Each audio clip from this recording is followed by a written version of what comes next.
myself. My name is Esti Puri Utami, and I will be the host of this event. Before we start, let me welcome the Honorable Dean of Faculty of Science and Technology, UIN Sultan Syarif Kasim Riau, Dr. Hartono. The Honorable Dean of Faculty of Science and Technology, UIN Sunan Gunung Jati Bandung, Dr. Hajah Hasniah Alia. And also welcome to our honorable speakers, Mr. Hendro Nurhadi, PhD, and Professor Magnus Jaeger. And the last but not least, to all of the audience of this event. On this special event, we have several agendas as follows. The first is opening, second is reciting Holy Quran, third is singing national anthem, fourth is opening speech, fifth is prayer, sixth is presentation from the first speaker, seven is presentation from second speaker, and the last is closing. I want to inform you there are door prizes for selected audience, so stay tuned with us until finish. And don't forget to use virtual backup. Well, ladies and gentlemen, let us begin this event by reciting Basmalah together. Bismillahirrahmanirrahim. Move on to the next agenda is reciting Holy Quran by Miss Andi Elia. Miss Andi Elia is a student from Information System Faculty of Science and Technology, Sultan Syarif Kasim Riau. She was the first winner of Syarhil Quran competition in Kabupaten Indragiri Riau in 2017 and the second winner of Syarhil Quran competition in Sultan Syarif Kasim Riau in 2019. Miss Andi Elia, time is yours. Assalamualaikum warahmatullahi wabarakatuh. Waalaikumsalam warahmatullahi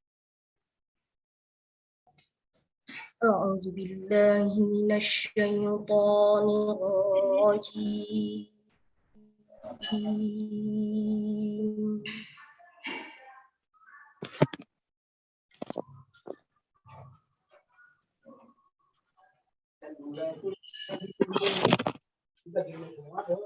Bismillahirrahmanirrahim.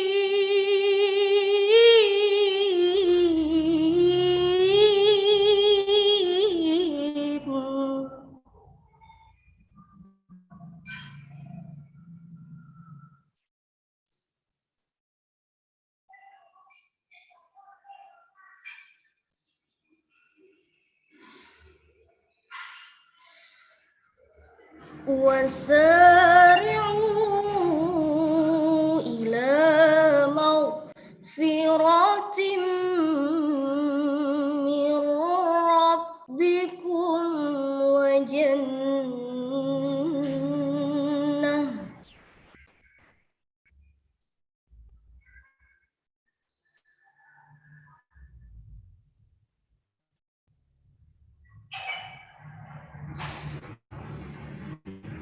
وجنة عرضها السماء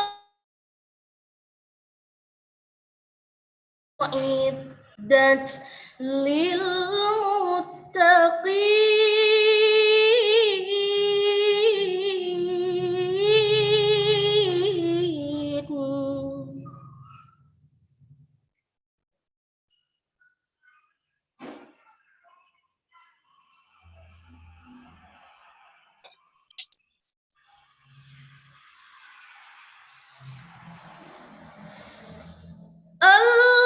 الذين ينفقون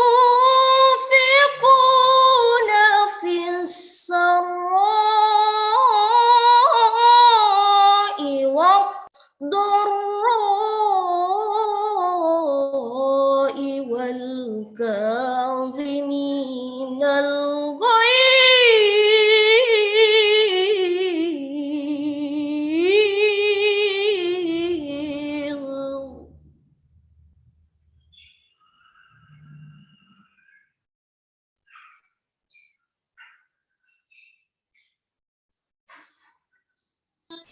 والكاظمين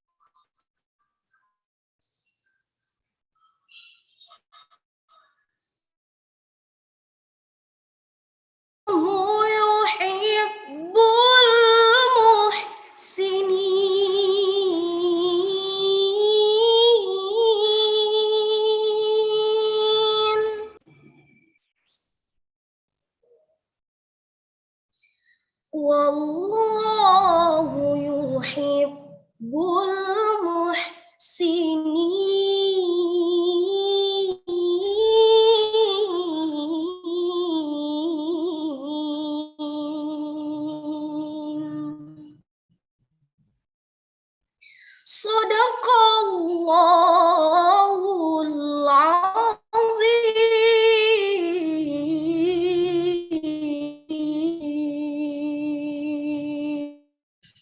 Wassalamualaikum warahmatullahi Waalaikumsalam warahmatullahi wabarakatuh. Thank you, Miss Andi. Next is we will sing our anthem. Ladies and gentlemen, please stand up.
You please have a seat.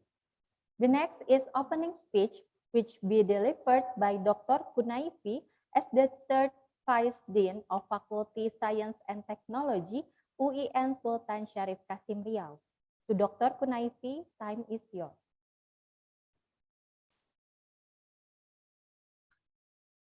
Thank you very much, Mrs. Esti Puri Utami. Assalamualaikum warahmatullahi wabarakatuh. Alhamdulillahi Rabbil Alamin. Wassalatu wassalamu ala asrafil anbiya'i wal mursalin wa ala alihi wa ashabihi rasulillahi ajma'in. Our respected speakers today, Insinyur Hendro Nurhadi, Diplom Engineer, PhD from Institute of Technology 10 November in Surabaya, Professor Dr. Magnus Jaeger from Technical University of Applied Sciences, Amberweiden in Germany, Dean of Faculty of Science and Technology, UIN Sultan Syarif Kasim Riau, Dr. Hartono, Dean of Faculty of Science and Technology, UIN Sunan Gunung Jati Bandung, Dr. Hasnia Alia, Dr. Ayab Saipullah, Vice Dean for Students and Cooperation Affairs, Faculty of Science and Technology, UIN Bandung. Our moderators, Dr. Rina Mardiati and Dr. Fitra Lestari. Committee members, both at UIN Bandung and UIN Suskariau. Our participants who are joining from all main islands and provinces in Indonesia. It is my great pleasure to welcome you to this international webinar on entrepreneurship in sustainability. This seminar is co-organized by two faculties of science and technology at UIN Suskariau and UIN Gunung Jati Bandung. We are very grateful to the committee at both universities for their tremendous works in organizing this event, particularly Bukori Corazon Marzuki from UIN Riau and Dr. Rismawati Ramdhani from UIN Bandung and their teams. I would like to refer also to the first webinar under this collaboration that has taken place 3 weeks ago when Professor Hadi Susanto from the Department of Mathematics, Khalifa University at Abu Dhabi, he spoke about the formation of blooms and patterns in phytoplankton models, which is the discipline of mathematics. I also would like to thank in the same session, at the past session, Professor Suhono Harso Supangat from Institute Technology Bandung, who have delivered answers to questions how to make your city smart. We are very glad because in the first session of this webinar, nearly 400 participants has presented until the end of the webinar. And today we have nearly 400 as well who has been participating. Today we are organizing the second session. I thank Dr. Hendro Nurhadi from ITS Surabaya and Professor Magnus Jaeger from the Technical University of Applied Sciences, Hamburg-Weiden in Germany. Dr. Nurhadi will be talking about the ITS experience in developing autonomous car, while Professor Magnus Jaeger will be presenting a topic on entrepreneurship in sustainability. We are fortunate to have the support from our sponsor, which is Pertamina Hulu Rokan, who has sponsored us through the kind works of Bu Winda and Bu Kasi. Thank you very much, Bu Winda and Bu Kasi. And therefore, on behalf of the Dean of the Faculty of Science and Technology, UIN Sultan Syarif Qasim Riau, and on behalf of the two faculties who are organizing this conference, this webinar, I officially open this international webinar on entrepreneurship and sustainability session 2. Thank you all for the good job, assistance, and participation. I hope you will enjoy today, enjoy the seminar, and have a fruitful discussion. Thank you very much. Assalamualaikum warahmatullahi wabarakatuh. Waalaikumsalam warahmatullahi.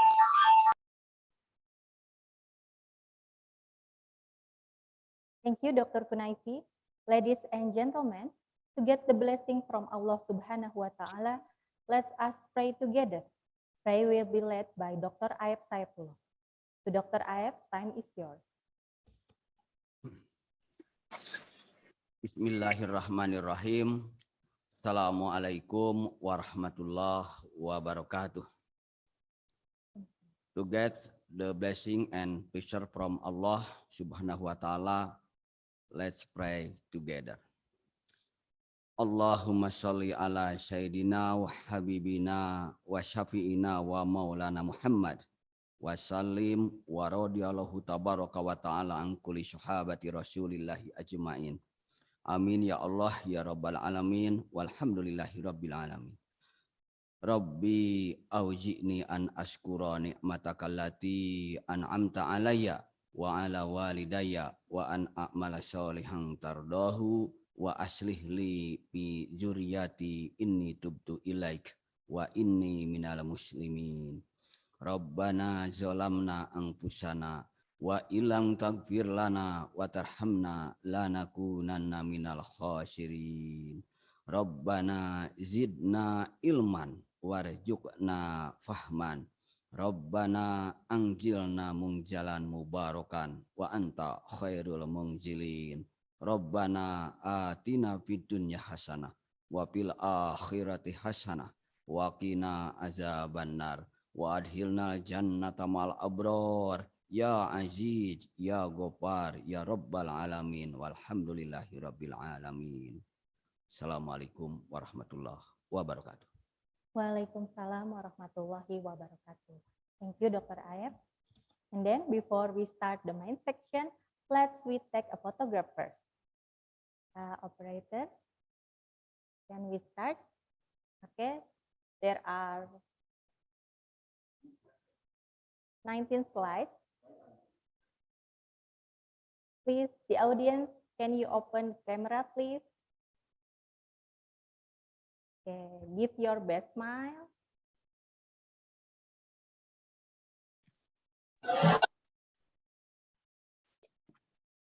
Okay.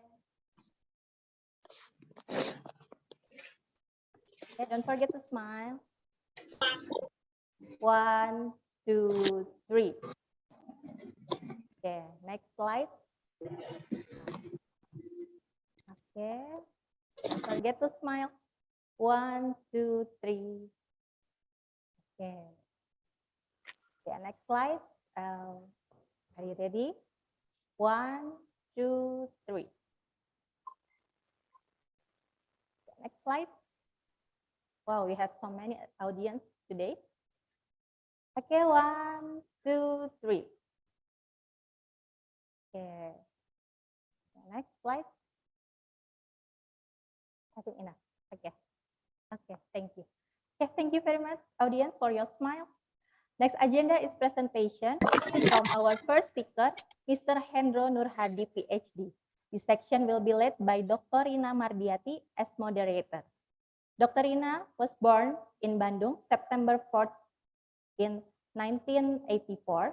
She is lecturer in electrical engineering, Faculty of Science and Technology, UIN Sunan Gunung Jati, Bandung. She gained her bachelor degree from Universitas Pendidikan Indonesia, magister and doctoral degree from Institut Teknologi Bandung. She has published several reference journal papers, conference papers associated with mathematical modeling, simulation, and traffic modeling. Ladies and gentlemen, please welcome Dr. Rina.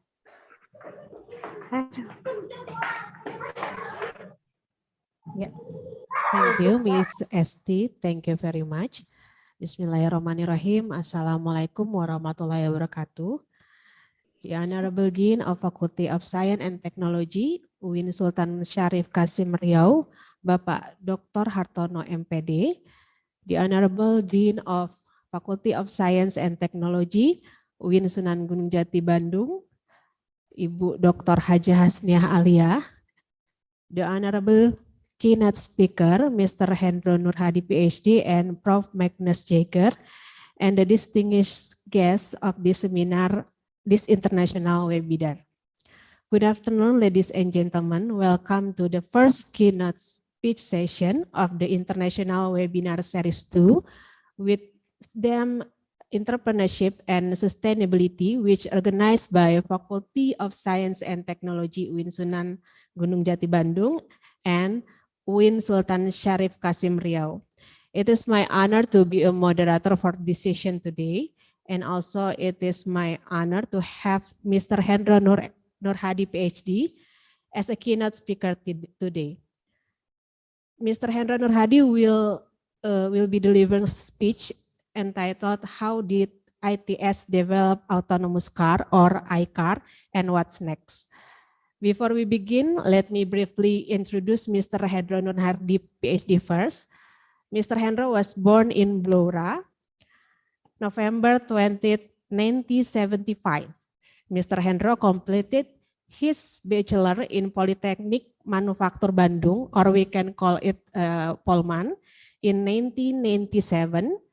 And he finished his diploma engineering in Germany in 2001.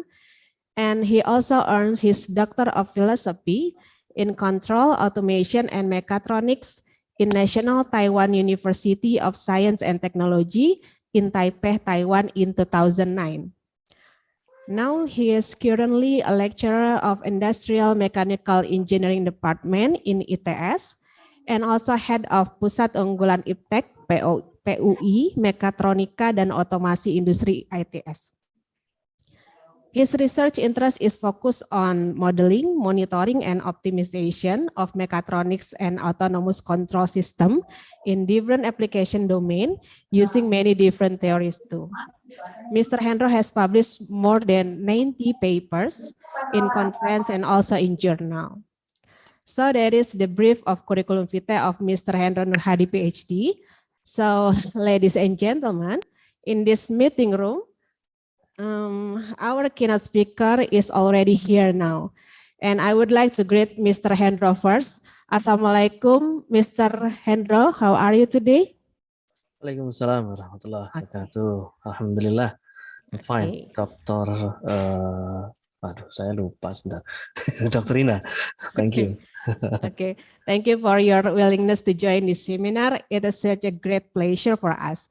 Okay, ladies and gentlemen, before we begin, let me briefly explain the rule of this session. So we have a total 65 minutes for this session. So perhaps Mr. Hendro will deliver talk about 45 minutes.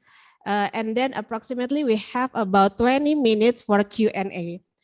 All the conference delegates, you can ask question by typing your question in the chat room in your Zoom application. Or you can also ask question directly to Mr. Hendro by raise your hand. Remember, we have door prizes for those who ask question, the best question. So ladies and gentlemen, in order to the effectiveness this session, I would like to invite Mr. Hendro Nurhadi, PhD, to this keynote session to deliver his research. But before that, I would remind all the attendees to mute your microphone and focus to pay attention on this session.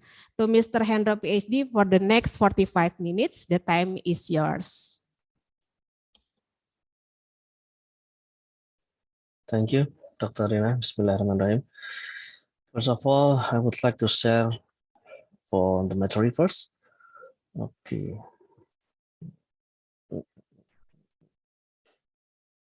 Where is the file? Yes, this one. Okay, share screen, share sound, optimize for the video clip. How did, okay, this one.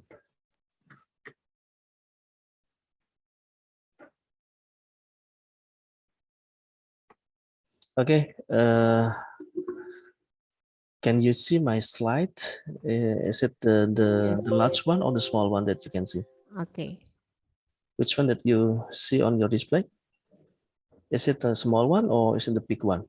It's a large full one, scale. big, yeah. The full scale one. Okay, thank you, Dr. Rina. Oke, baik. Bismillahirrahmanirrahim. Assalamualaikum warahmatullahi wabarakatuh. Waalaikumsalam warahmatullahi. Alhamdulillahirabbil alamin wassalatu wassalam ala Rasulillah al-anbiya'i wal mursalin wa ala alihi wa sahbihi ajmain amma ba'd. Alhamdulillah,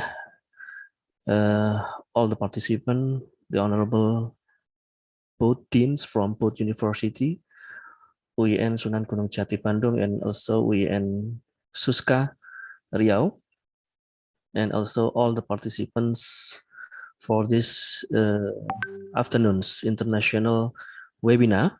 In this opportunity, I would like to share some knowledge, some experience. I don't mention about, it is not my position to teach actually, but to share. How did ITS develop autonomous car or autonomous vehicle, and what next? If you don't mind, I would like to deliver the speech in Bahasa Indonesia.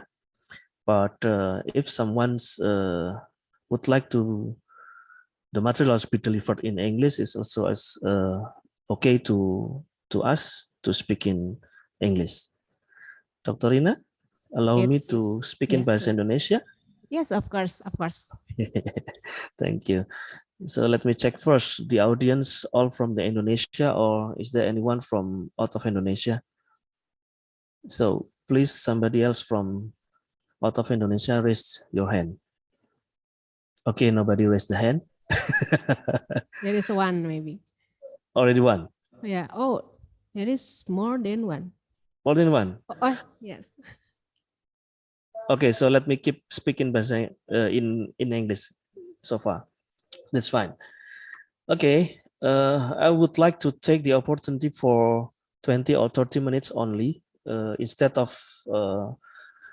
45 minutes delivering the speech, since that the discussion or a dialogue would be prefer for us, all of us, to discuss about the technology that in nowadays we currently try to optimize, try to achieve all the performance in our day life activities. First of all, let me introduce myself. My name is Hendro Nurhadi as a representative from Center of Excellence for Mechatronics and Industrial Automation from ITS Surabaya.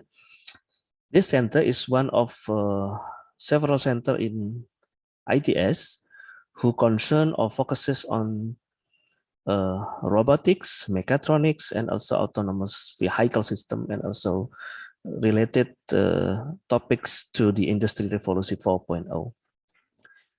We consist of more than 18 departments with more than 60 research members from ITS, and this center serves the nation. We are not serving only for the ITS, but we are serving all of the nation of Indonesia. Since that the Center of Excellence or Pusat Unggulan Iptex, it is officially endorsed by Ministry of Ristek Brin at the time, and nowadays it belongs to BRIN or Badan Research and Innovation Nasional. So today's topics, we will talk about how the experience actually of ITS to develop these autonomous vehicles, especially iCar, and what next. Actually, the topics of what next, as most of the people from Sunda said, kumaha engke kumaha, what's next? Actually, we still try to catch up actually what next actually ITS can get up, can achieve in the future. It is still related to the digital transformation, Industry Revolution 4.0. Okay. After all, Industry Revolution 4.0, we already well known what actually Industry Revolution 4.0 is. One of the topics of Industry Revolution 4.0, as we know, it is Internet of Things.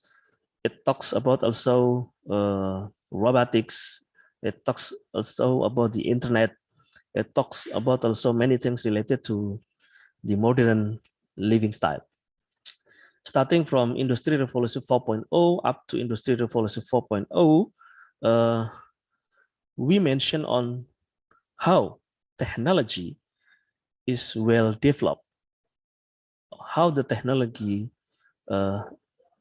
continuously increase is. In this case, part of Industry Revolution 4.0 topics, we will take one of them, and so we call it as an autonomous vehicle. As we know, autonomous, this term, this emphasizes on how to create a system, how to create a vehicle, or how to create a platform, some of platform to be able to run by itself, to be capable to run by itself. So if we talk about the autonomous vehicle, if we would like to serve or we would like to find information related to those things related to the autonomous vehicle, we may also try to find all the information regarding to the keyword for self-driving car or autonomous vehicle. One of the associations, we call it EPOESS, European Technology Platform on Smart System Integrations, that we cited from the Wikipedia. It is not promoting one of the formula, the popular one, the searching machine. It is a Wikipedia. A self-driving car is also known as an autonomous vehicle, or an AV, or an automated auto, or driverless car, or robotic car, or robocar. The term for the autonomous vehicle consists of two keywords. The first is the vehicle itself, and the second is capable of sensing its environment. It means that it will be able to move by itself safely with a little or no human input. So the important thing that we try to emphasize on the development of autonomous vehicle is actually still on keeping how safe the vehicle that we will develop. And European roadmap smart systems for automated driving or several standardizations platform, they just quantify, they just clusterize this kind of automated driving car into several classes. Level 0, it talks about the driver only, which means that we drive our car by ourselves with the driver, by the human being. So this kind of autonomous vehicle lies on level 0 of the level of the automated driving system. The next step, the next level on how to develop an autonomous vehicle, we call it level 1. We have here 3 kind of standardization platforms. One is SAE, second is NHTSA, and the last one is BAST. All those 3 standardizations platform, or all those 3 standards mention level 1, all the same. They are assisted vehicle. What does it mean for the assisted vehicle? It means that we can drive our car using a remote control. We talk about the control by wire. Control by wire, how to run, how to drive our car, or even wireless control assisted automated driving vehicle.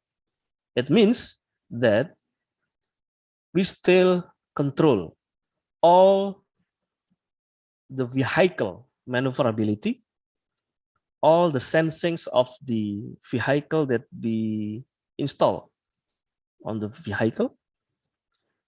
We still keep 100% through the remote control, through the controller, to assist the motion, the movement, motion and movement. Motion means that it moves from one point to another point, and its movement, it means it turns right, it turns left, and we control all the 6 degrees of freedoms. It controls the all linear degree of freedom as also angular degree of freedom.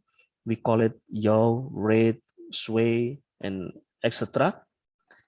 All handled by the operator through the remote control, through the controller. So we call it the assisted number 1.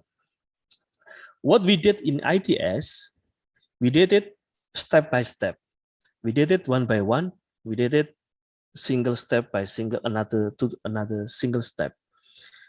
At the beginning, we tried to find the platform of the vehicle we tried to use as a reference, as a model, as a basic platform, which is actually suitable for our development. And we tried to find several electric vehicle or electric car,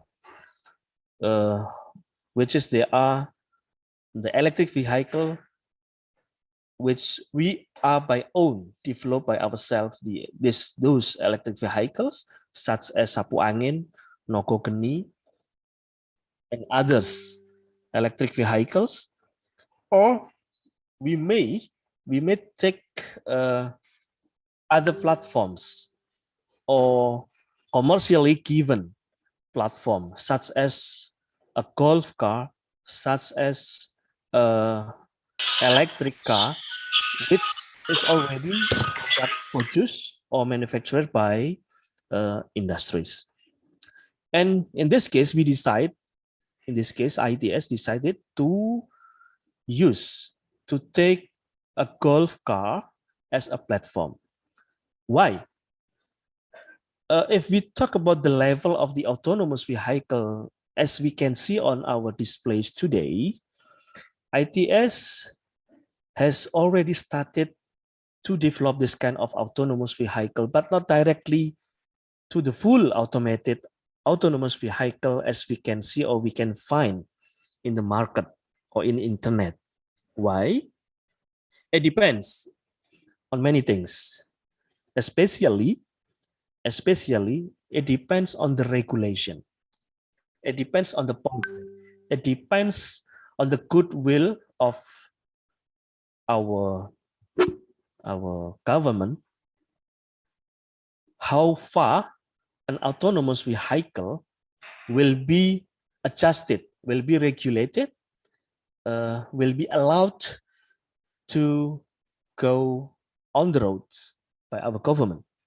That's why, in this case, ITS developed the autonomous vehicle into certain steps, which is we develop autonomous vehicle with still having a wheel, still having a driving wheel. It means if something happens suddenly on the road with the autonomous vehicle or to the people in close to the vehicle, people can handle or taking over the control of the autonomous vehicle directly using the steering wheel. The second considerations that we develop the certain level of the autonomous vehicle at ITS or in Indonesia, it is not completely full automated vehicle, but we try to develop to up to certain level. It is to the partial automation or conditional automations. It is not more than conditional automations. Make sure for that, pretty sure for that. Why? The second consideration is the autonomous vehicle that we try to develop, it will be used, it will be applied, it will be utilized not on public road, not on the main road. We try to develop this autonomous vehicle dedicated for limited environment traffic, such as in the campus, such as in the parking lot of the industries, or in the mall, on the shopping store, or in the office environment. We are not recommending, it is not recommended for all of us for today, for now, that our today's developed autonomous vehicle by ITS will be used on the public road, on the main road, since that the conditions of our main road in Indonesia, most of them are very, very heavy uncertainties and also have much of mismatched conditions. So we have to develop an autonomous vehicle with very smart and intelligent capability. And for that, effort and also budget, of course, will be so heavy, will be so high. We started to develop this autonomous vehicle since 2020. And actually, it's not really 2020. We already developed this autonomous vehicle since a long time ago. And we try to realize, starting from March of last year of 2020, since the pandemic strikes our nations, our country, parallelly, we try to continue develop this autonomous vehicle. Principally, how the automated vehicles work, if we can see on the display, it is also cited from one reference, one source. Principally, there are 4 kinds of sensing devices, or there are 4 kinds of smart system that we need to build in our vehicle to be a semi-automated or semi-autonomous vehicle. Why we say as a semi-autonomous vehicle compared to the fully automated or fully autonomous vehicle? Since that two considerations that we mentioned before at the beginning of the presentations as our preference. First is the policy, is the regulations. What kind of autonomous vehicle already allowed or admitted run to the main road. And the second one is actually the specification of the vehicle that we all will try to develop regarding to the limitation of the sensing devices, the prices, and also the utilization, the usage, the purpose of design of autonomous vehicle that we try to build. That's why, principally, all of those autonomous vehicle, they have 4 kind of sensing devices. The first, sure, it is camera. A camera, we use this camera to be implemented as a surveillance system to see what are in the front of our vehicle or environment of the vehicle. It is not only using the cameras, but also another sensors or other sensing devices as many distance sensors and also many kind of sensors. Our vehicle completed with those cameras. We set up at least 2 cameras on the vehicle. One face on front of the vehicle, and the second face 360-degree cameras. We put it on the top of the vehicle to have all the insight of the condition of the environment of the vehicle, and also several sensors such as the distance sensors, many kind of sensors that we are using for the distance sensors in front, in side of the vehicle, also the back of the vehicle, rear of the vehicle, and also the LiDAR. This is interesting one, talking about the LiDAR. Why? Since that the price of these sensors, this kind of sensing devices, LiDAR, is not cheap at all. So at the beginning, we tried to have some big picture. How actually we capture the environment of the vehicle at the same time, but all the information we can grab quickly and responsively. So LiDAR is one of our option to have this kind of result. There are many kind of LiDARs. The simplest one of LiDAR sensing devices, we call it depth camera. Depth camera we use usually for our healthy devices, for another research group for the medicine, for the health at ITS, using the depth camera for USG ultrasonography. Guys. Other types of LiDARs. The question is, how many LiDARs that we try to implement to our vehicles? Since that LiDAR has many specifications of itself. There are 45% degree coverage area of the LiDAR.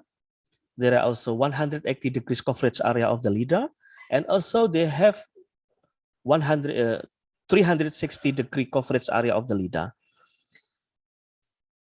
The bigger the coverage area of the LiDAR, then the higher or the more expensive the cost of the LiDAR sensing devices that we have to have. We have to pay. We have to get. The third system for the autonomous vehicle, it is a radar. Radar, as we know, radar sensors bounce radio waves of detected objects. Radar cannot differentiate objects. So radar detect only the object, but it doesn't identify what kind of objects in the front of the vehicle. So using LiDAR, we may perform this kind of identification problems. And also the GPS. It is also the last fourth system that we put on to our vehicle. It's not only this 4 system, but more than for this kind of system, but minimal these 4 systems. The interesting one for the GPS is more accurate of the GPS unit that we install on the vehicle than better performance that we will have for our navigation system for autonomous vehicle, of course. And of course, the price, the cost will much higher. In this case, since we already have a LiDAR, since we have already the cameras, we put many algorithm processing of the image on our computer. We are not only using the small processing unit as Arduino or Raspberry or many things of that. No, it's not only that. We use those kind of small controller only for the signal conversion and also the interfacing. But the main controller, we are implementing the main processor, the computer. For the gamers, they know.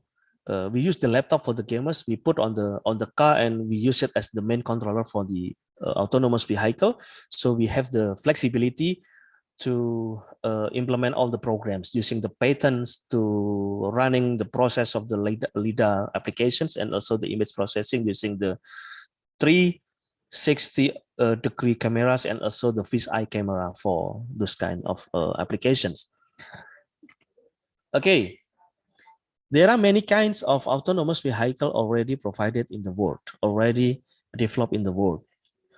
Singapore, US, European countries, Japan, Korea, and many things. But we don't have it yet in Indonesia. That's why our spirit, our motivations to perform the outbreak in Indonesia to deliver the contribution of autonomous vehicle in Indonesia. So we call it intelligent car or iCar. How to develop iCar? At the beginning, we need to specify our autonomous car. In these days, we already two kinds of design, two kind of iCar designs. The first one, it is the optimized one from the Golf car, as you can see as an existing ones on this display, but written by existing with Bahasa Indonesia, sorry for that. And also the alternative 3 that we already realize it. The first version already proven and published by Wali Kota of Surabaya at that time, Bu Risma. And the second version published by the Ministry of our Education, Mas Menteri, it is Pak Nadiem. Don't forget, it is not only the outlook or the design of the style of the autonomous car, but there are many kinds, many things that we need to think over what we have to do. First group, they do for the chassis design that we call it the frame. And the second group, we call it as the design group. They design the interior design. They do the outlook. They do the material properties analysis. They do also many things related to how to produce the autonomous vehicle. So nice look. And the other group, the Mechatronics Group, they talk about, they discuss, they perform, they do related to the instrumentations and wiring, and also many things related to the autonomous one. And also the EI group, they think about how to develop the program for the camera, how the fusion sensor, the fusion sensing algorithm, and also the many things related to the programs. And the last group is executing an administrative one. It is also important for us to think over, to still concern on the administrative one, since that the administration is also required for our next process related to the intellectual properties, submissions, and also publications, marketing, and also many things related to that administration and correspondence, such thing like that. Okay, both version we have a similar one. We have the same, exactly the same, but the different platform. Between the existing and alternative 3, the first version and the second version, it's not completely different, but the same configuration, the same system, but a different base platform.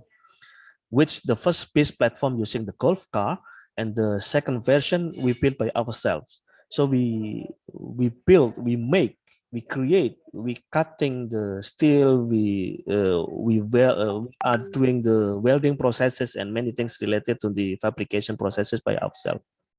Okay, so please introduce our both iCar version, with the first versions published on 2020 and the second version published on 2021, last couple months ago.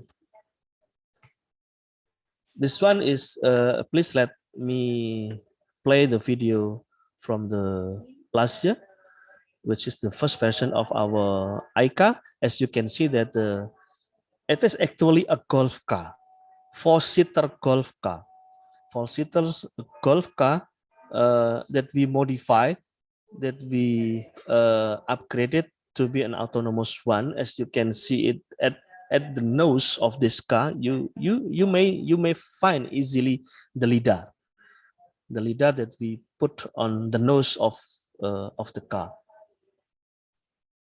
Okay, enjoy the video. Can you also listen to the audio? Adalah mobil otonom yang merupakan hasil kolaborasi dari peneliti-peneliti di ITS dari berbagai bidang keahlian. Okay.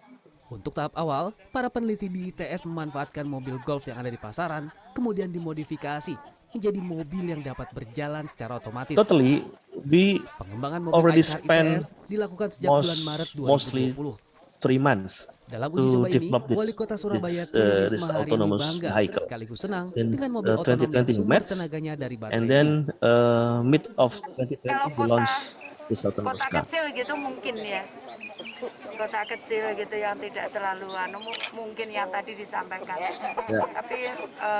Tapi saya percaya ke depan pasti akan ada perbaikan-perbaikan. Yes, improvement, continuous improvement. We still try to on that. Sistem GPS dengan as you can see, this one, this is sensor untuk display of the lidar system dapat berjalan tanpa pengemudi. We put on the vehicle, so the passenger can see actually what process yaitu kemampuan berjalan otomatis tanpa pengemudi, kemampuan pemanggilan kendaraan melalui internet. I'm there with the red cap, ketika ada with the long hair still at the time.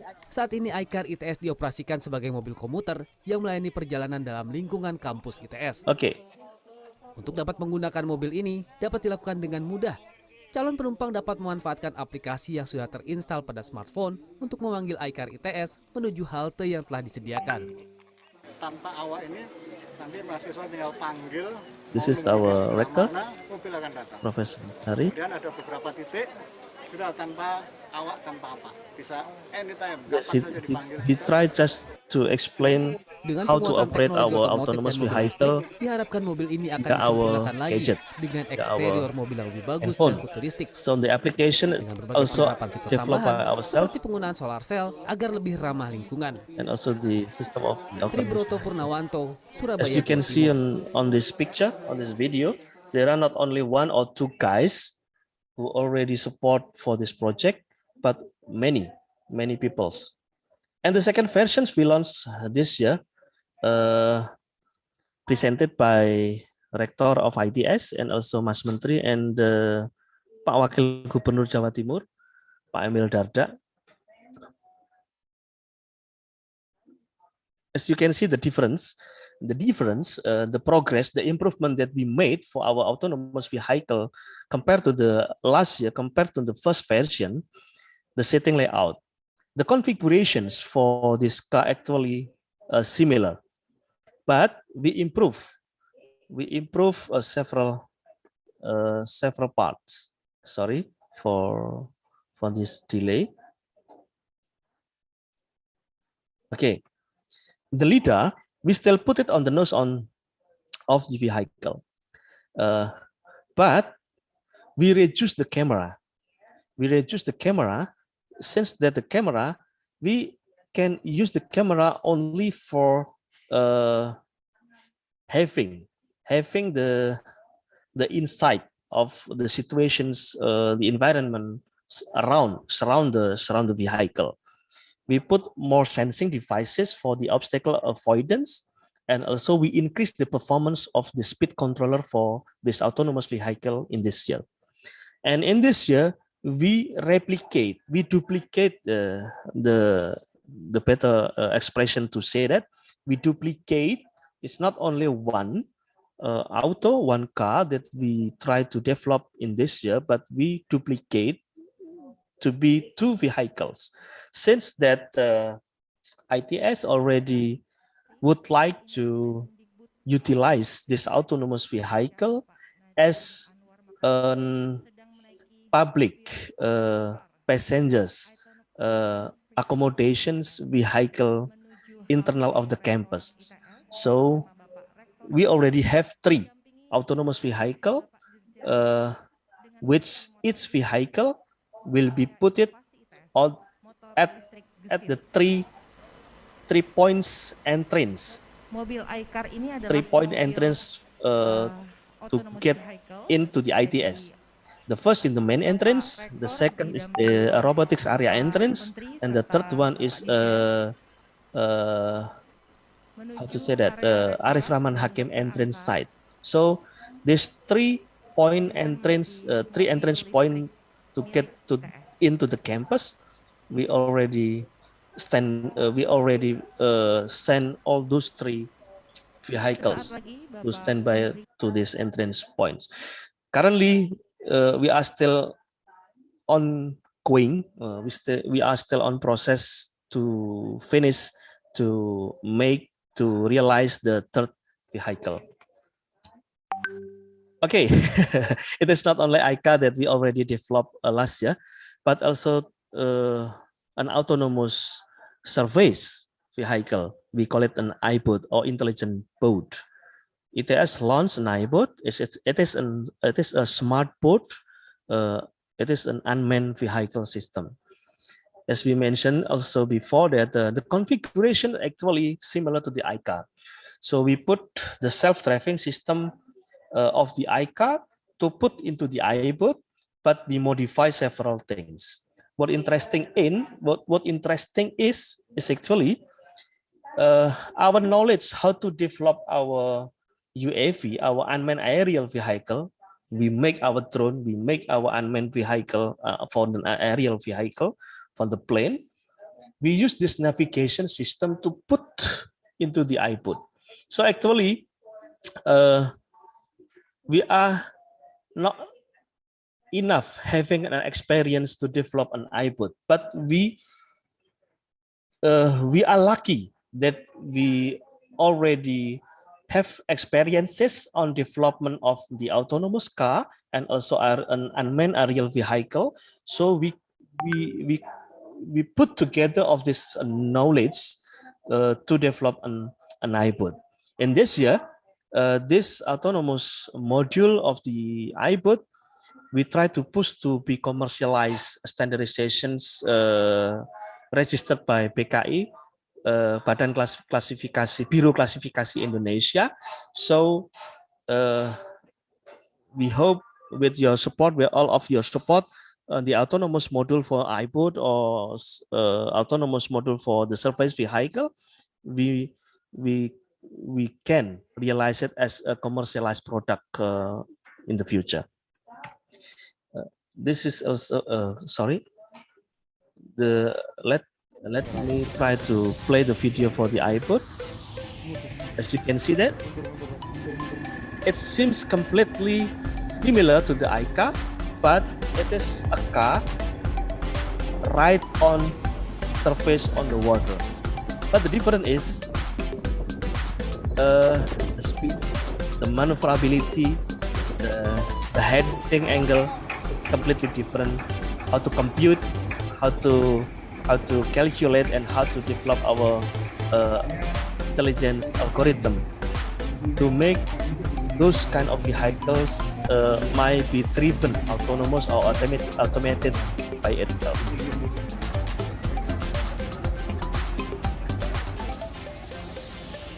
Okay, let's continue. It is really difficult actually to try to develop this kind of algorithm for the surface vehicle. It is not easy at all. Why? Since that iCar, we can break vehicle with the white helmet, many things on the face. It is difficult. Why? The difficulties. The most difficult thing that we try to do how to develop the algorithm of the driving system, not driving system, but the navigation system for the autonomous vehicle for the surface one is if we would like to stop the vehicle, it is not stop at the time at the positions as an iCar. If you stop the car, and it will stop on the positions, but not with the boat. The boat, if we would like to stop at the boat at some certain positions, we need to calculate it and the environment conditions, and also to reverse motions for the speed control for the propeller to maintain the position of the vehicle, to be able to stop at the position that we would like to have to achieve. Okay, this two QR code, you may take the QR code to access the video of the iCar and the iPod from the YouTube channel of ITS TV. So thank you for the attentions. Sorry for taking much time, more than 20 or 30 minutes, close to 45 or 50 minutes, I think. I hope you can get the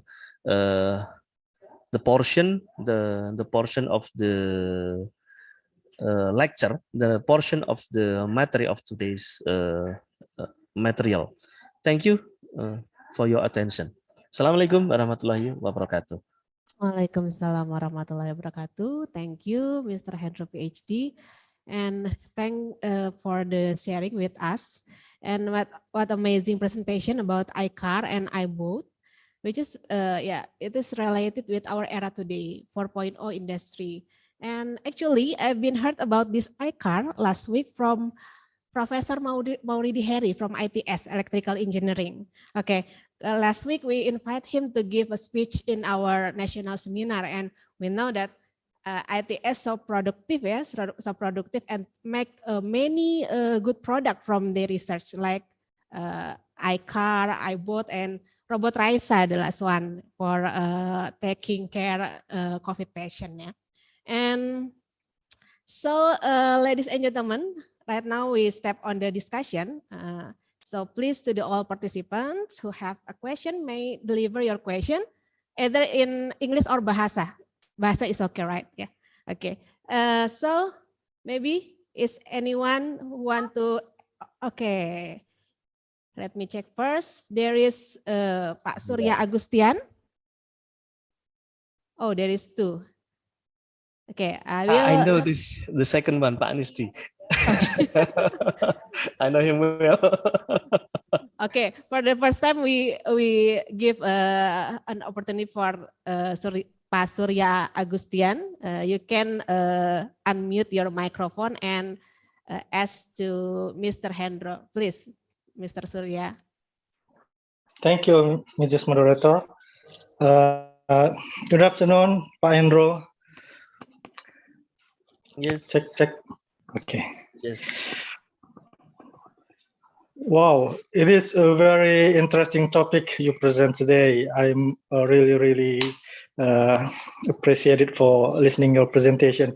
But I want to ask about the iCar, especially in the handling of, for example, if some object cross ahead in front of the track of the car, is the braking system can respond fastly regarding the wild object like that. For example, in Indonesian traffic, we know that many motorcyclists have a bad habit in riding their motorbike. So if sometimes the iCar face this problem, how the car will respond? Is it it can it respond fast regarding the object or the motorcyclist, or maybe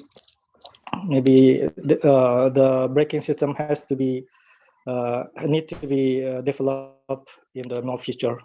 I think that's the important things that we have to consider, because yeah, we know in Indonesia even human driver sometimes got accident when facing the motorcyclist.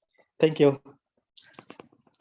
Okay, thank you, Mr. Surya. Maybe we can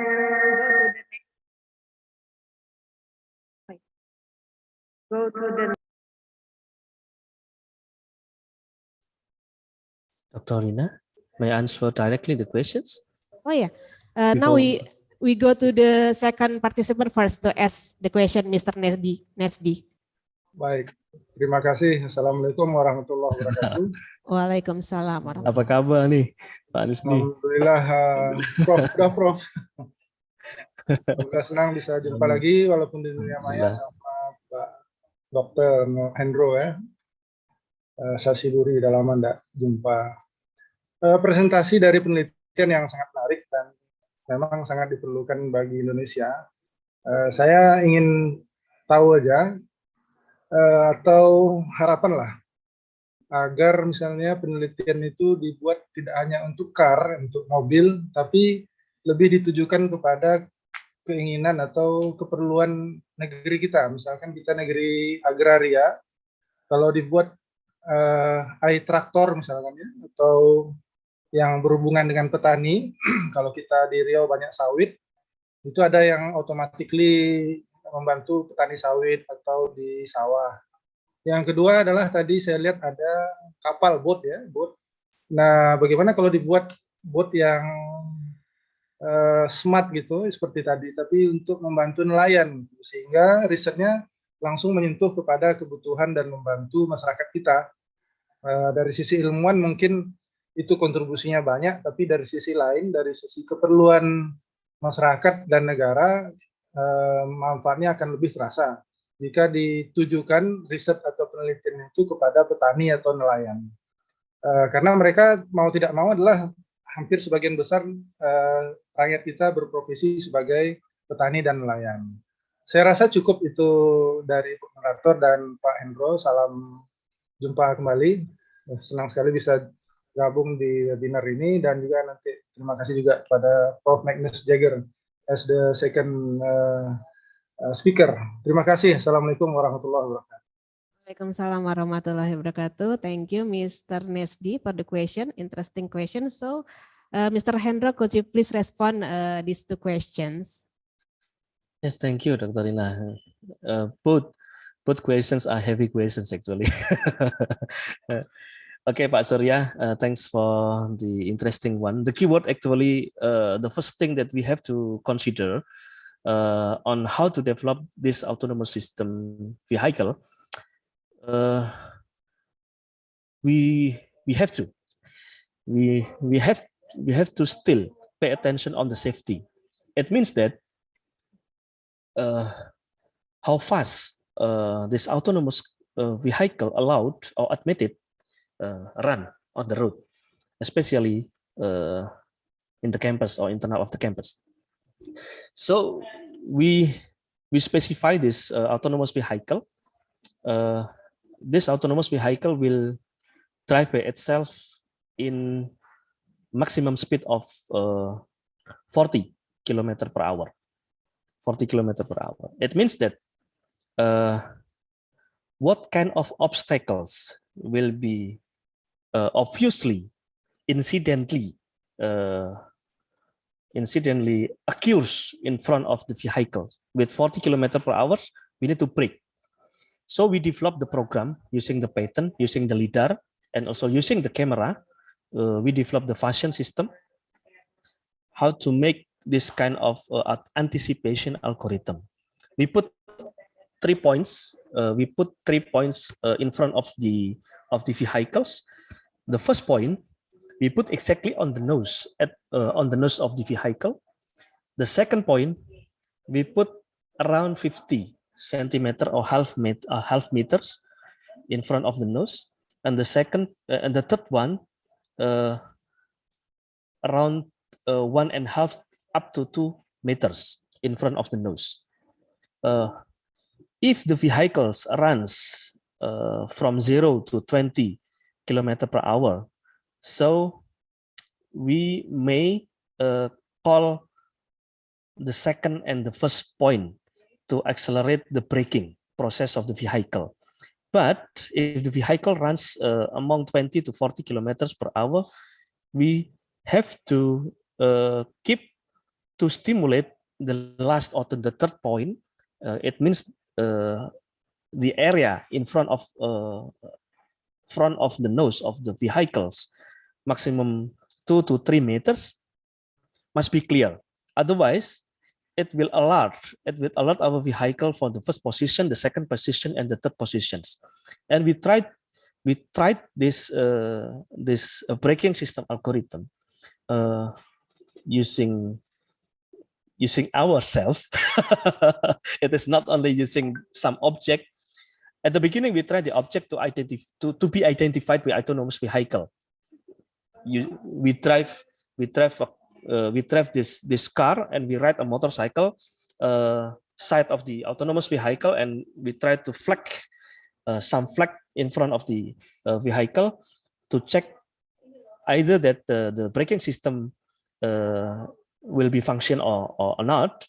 And if we are already sure, if we are already confident with this kind of simulations, with kind of how to say demo versions, we may to try to the second step. We are not using directly our body, but we try to simulate using a giant ball, some object, any kind of object, the big one object, to cross the street as the vehicle try to move from point to another point along the road. So we try to push some objects as an obstacle, as an animated or how to say as an object that across the street. If in the second step, in the second phase, we are already sure that vehicle can brake by itself in certain situation, in certain distance for this kind of object, then the last one, we try to play around with the vehicle. We try to to stop the vehicle by our body, ourselves. At the time, I try by myself, not our student, but myself, to stand in front of the vehicle at the time the autonomous vehicle run around 30 to 40 km per hour. So 3 meters, it must be brake 100% by itself, and then slow, decreasingly processing the brake time by time from 40 km per hour into 0 km per hour. So it will start closely, the closest distance.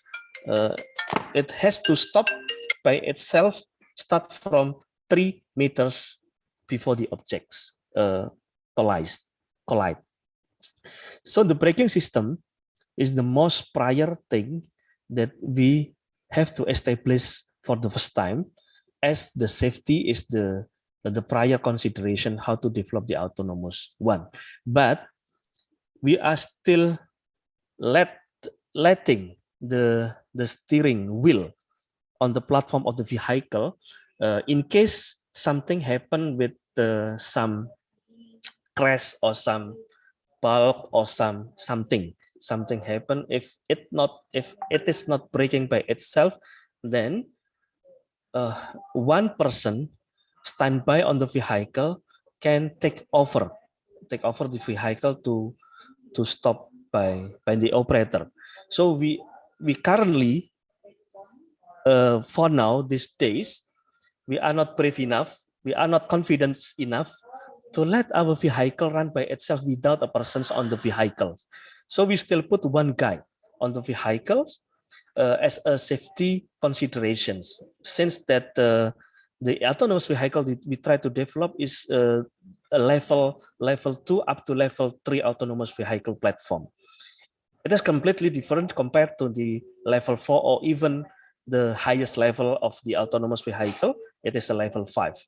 But since we are not confident enough, we still working on this kind of achievement of the performance. This is what we did to make sure that our autonomous vehicle actually safe for the passengers and also for the people around the vehicle. I hope that the answers is not satisfying the questions from Pak Surya.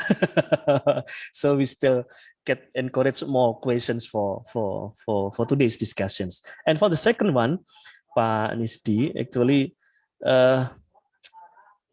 there are many many things of subjects, many things of research subjects that we are conducting at the campus at Sukolilo, at Keputih, at Surabaya.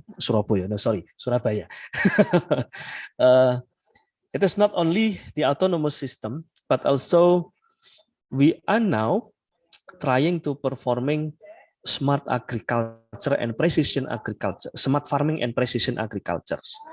We have this independently research group for the smart farming and precision agriculture. For the tractor, for the vehicle for the farming, this is interesting, but the problem is the cost, the investment cost that we try to offer, that we try to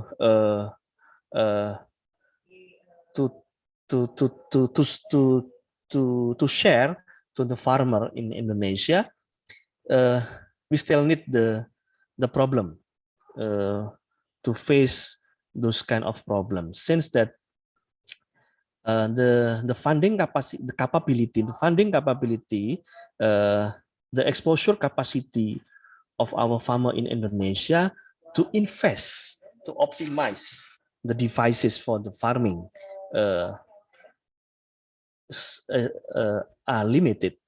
We try to develop some appropriate technology to be implemented for the smart farming and also precision agriculture. For example, we are already developing a smart monitoring system for the smart farming based on the applications, based on Android or on gadgets, smartphones, and the cost that we try to optimize to the configurations that we try to find, which is a suitable or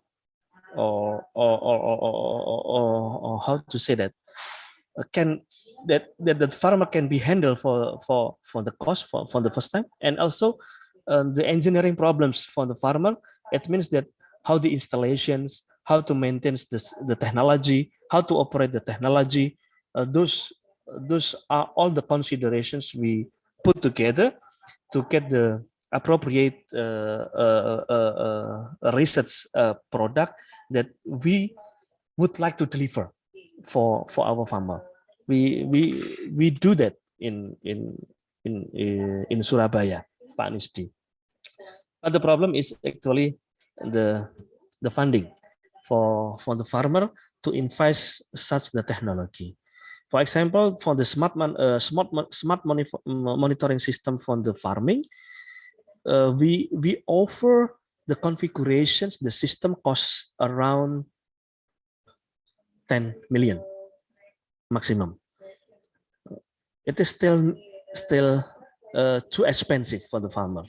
And nowadays we're trying to decrease the prices up to 5 million only, 5 juta, Pak, for developing the smart monitoring system for the farming, for hydroponic smart farming, hydroponic and hydroponic farming system. It means that they try to make a fishing pool at the base of the farming system, and at the top of the farming system, they try to put the plant such as a paddy or rice or jagung or coconut, and also some other plantations types or something like that. This is that our real problem that we face in the field, and we are now co-working with several universities in Malaysia and also industry from Malaysia and also from Brunei Darussalam and also from Wageningen, the Holland, to establish this kind of smart farming and precision agriculture based on re-fertilizations of the soil. This is the big issue. The big issue, how to re-fertilize the soil of our farming system. That's all, Pak Nisdi. Okay, thank you, Mr. Hendro. Pak Nesdi and Pak Surya, is it enough explanation? Okay, I think that is. Thank you, Pak Hendro, for the answer. So I think it can be another new research topic, for example, to detect the parallel vehicle which run beside the side by side by the iCar, and also I think it also can be another research topic to detect for example, the sign lamp of the vehicle running in front of the iCar.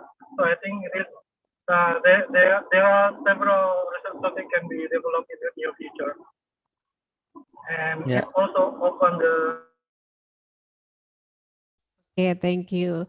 And we still have about Indonesian researcher to join your team in your research, I think, and I hope we can develop this technology and we can implement this technology in the future. Thank you, Pak Hendro, for your answer. Okay, thank you, Mr. Surya.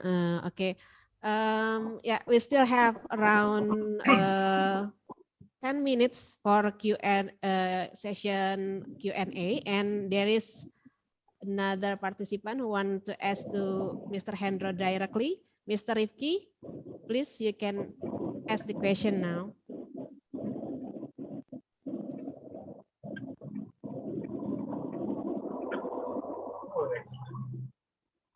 Hello, Mr. Rifki.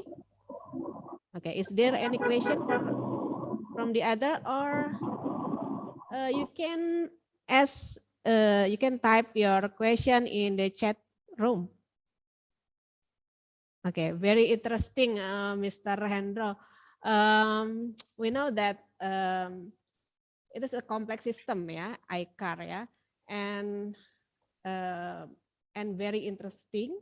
And we know that this iCar has many functions, yeah, not only it should drive autonomously, but it should recognize the object around the vehicle, and then also how to avoid collision, yeah. And then, but my question is Indonesia ready for implemented this autonomous car? Since maybe we know that there is several issues for implementing this technology in Indonesia. One of them is, as you said, is regulation. Yeah, is regulation about policy about this iCar. I just curious, how about if there is this autonomous car implemented in Indonesia, if there is an accident between two autonomous car, who will be responsible for this? If now, if there is a accident, maybe the police officer will be determine the man who will get into to the jail, yeah. But if we use or we implemented this autonomous car, who will be responsible if there is an accident between autonomous car? Maybe that's my question, Mr. Hendro. I don't know too. Yes, this is a good question actually. So an autonomous car is supposed to be registered by a certain number to the government. The product number, the serial number, the specification number, the license, the operating license, etc. That's why this is our considerations. That's why this is our limitations actually to develop the real autonomous vehicle which comply to the public or main road. That's why ITS try to emphasize the autonomous vehicle which utilize in the campus. So with some certain conditions, with some certain design, with some certain limitations, we are still able developing the technology for autonomous vehicle. Since that we are still not confident enough to go further, to put our research objects let run on the main road. It is a different things rather than electric scooter that we call it Kuartzant. As you can see, the video that we already play in the sessions, in the presentation, this iCar actually guided by two electric vehicles, two electric scooter or two Kuartzants, and this took a long time to proceed actually the license and the production's license, and also the production's specifications, the commercialization standardizations for the electric scooter, for the Kuartzants. And I think we already have the experience for facing those kinds of problem in terms of commercializations. So we need to handle anything related to the standardizations and certifications and many things related to those things. So Dr. Rina. Yeah, thank you, Mr. Hendro.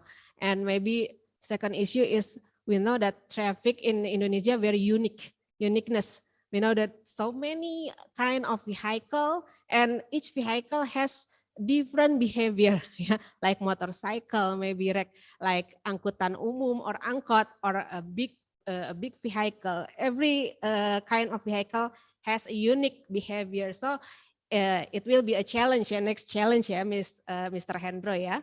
And maybe we have one question in the chat room. I will read it for you. Yeah, thank you. Okay, Assalamualaikum warahmatullahi wabarakatuh. My name is Anissa Chati. I'm student of the Information System UIN Suskaryau. Here, the autonomous car is an electric car running with artificial intelligence and the Internet of Things (IoT), which has an advantage to prevent collision. Is also coupled with GPS system and LiDAR. Yeah. LiDAR sensor, which are thus combined with high resolution cameras. My question is, will this just be used for the college area? If at any point this autonomous car would be used broadly instead of just the campus, is there another evaluation for this autonomous car? Not in the way of sensor, the design of cars and others. Thank you. Yeah. Thank you, Miss Katy, or Mbak Katy, Internasional at Riau. It is a very interesting question since the specify actually the key of the technology, the sensing devices of the autonomous vehicle is not only the LiDAR, but also the GPS. This is correct that we need to implement several sensors or sensing devices at our autonomous vehicles to avoiding the collisions, to avoiding the obstacles and many things related to the situation surrounding the vehicles. The question is, will this just be used for the college area?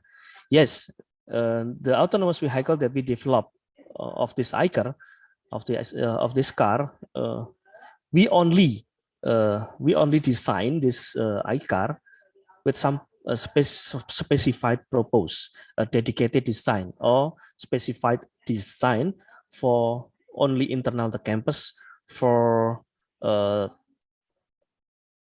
traveling, for transporting the students from the entrance of the campus to the destinations. For example, to the department offices, to the rectorate buildings, to the library, etc. So it depends on the purpose of your autonomous vehicle, which kind of environment this kind of autonomous vehicle supposed to be implemented and utilized. And then there will be affected on the sensing devices that we try to implement on autonomous vehicles, such as a Google car, and also many autonomous other autonomous car. I'm not sure that those autonomous vehicles already designed and specified, dedicated for those road conditions in abroad, will be directly adaptable, implemented to our main road in Indonesia. As we know that many kind of situations that will be affected to the control, the motion control, especially for our autonomous vehicle. Okay, thank you. Thank you, Mr. Hendro, for the view. And is there any question from the participants? Okay, so the iCar is free for everyone, Mr. Hendro. Yes, and it is also free. So when I come to ITS, I can try the iCar. Well, today still not yet, but we try working on making another one to be put on the campus on the 3 entrance points to the ITS. We need your support. Okay, thank you very much, Mr. Hendro, PhD. Is there any question? We still have maybe 4 or 5 minutes more. Okay, maybe Mr. Hendro, PhD can give a closing statement for us before we ended this session. Okay. I would like to say it's nothing to do with the technology that we are trying to develop, but actually the things that we try to perform. There is a differentiation between the definitions of activity and productivity. It is good for us to pay attention of what we daily doing. It is not only the activity we try to perform, but we need to focus on the productivity that we try to perform instead of activity. So we are not only doing the job as usual, but at the same time we try to utilize, we try to improve our time, our available space, our space available space and time to produce, to be productive, to be more contributive. So iCar, iBoat, Raisa, Violeta, and also several products that we try to develop from the ITS. It is exactly the same as our new motto, which we call it as an advancing humanity. It based actually on the productivity. It is not only activity. And what kind of productivity? Productivity which enabling or advancing the humanity. That's all, Dr. Rina. Okay, thank you so much, Mr. Hendro, PhD, for nice presentation. So amazing. But we are coming to the end of this session. But before that, I want to pronounce the door prize winner for this session. I already have 3 names of the winner. And okay, the first, wait a minute. Yeah, the first winner is belong to Mr. Surya Agustian. Congrats to Mr. Surya Agustian. And the second is belong to Mr. Nesdi. And the third is belong to Mrs. Anisha Chati. Okay, congratulations for all the winner. And at the end, I would like to thank to you, Mr. Hendro, PhD, for sharing this amazing research about ICAR. And You're welcome. Yeah, on behalf of the conference committee, so to the all participants, I would like to say thank you for your time. So everyone, distinguished guests, and all the participants of this seminar, I would like to finish the session. And if any mistake from me, please apologize for me. And thank you very much. And I pass this session to Miss ST. Thank you. Wassalamualaikum warahmatullahi wabarakatuh. Waalaikumsalam warahmatullahi wabarakatuh. Thank you, Mrs. Rina. And Mr. Hendro, please stay with us for a few minutes. Okay, we have a certificate for you from our Dean. Mr. Hendro, are you still there? Okay. Okay, this is the certificate.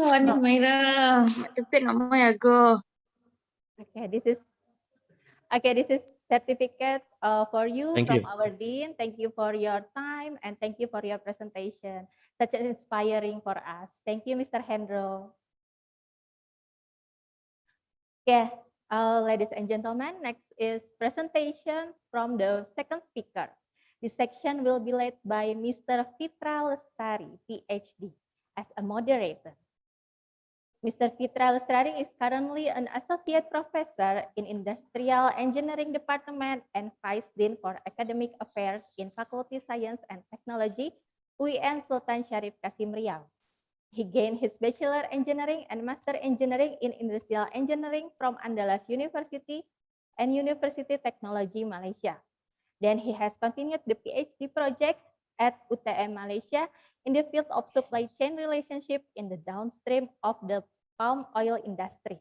He has published extensively, including several reference journal papers, conference papers, book chapter, and reference book associated with supply chain management, marketing, logistics, and performance measurement.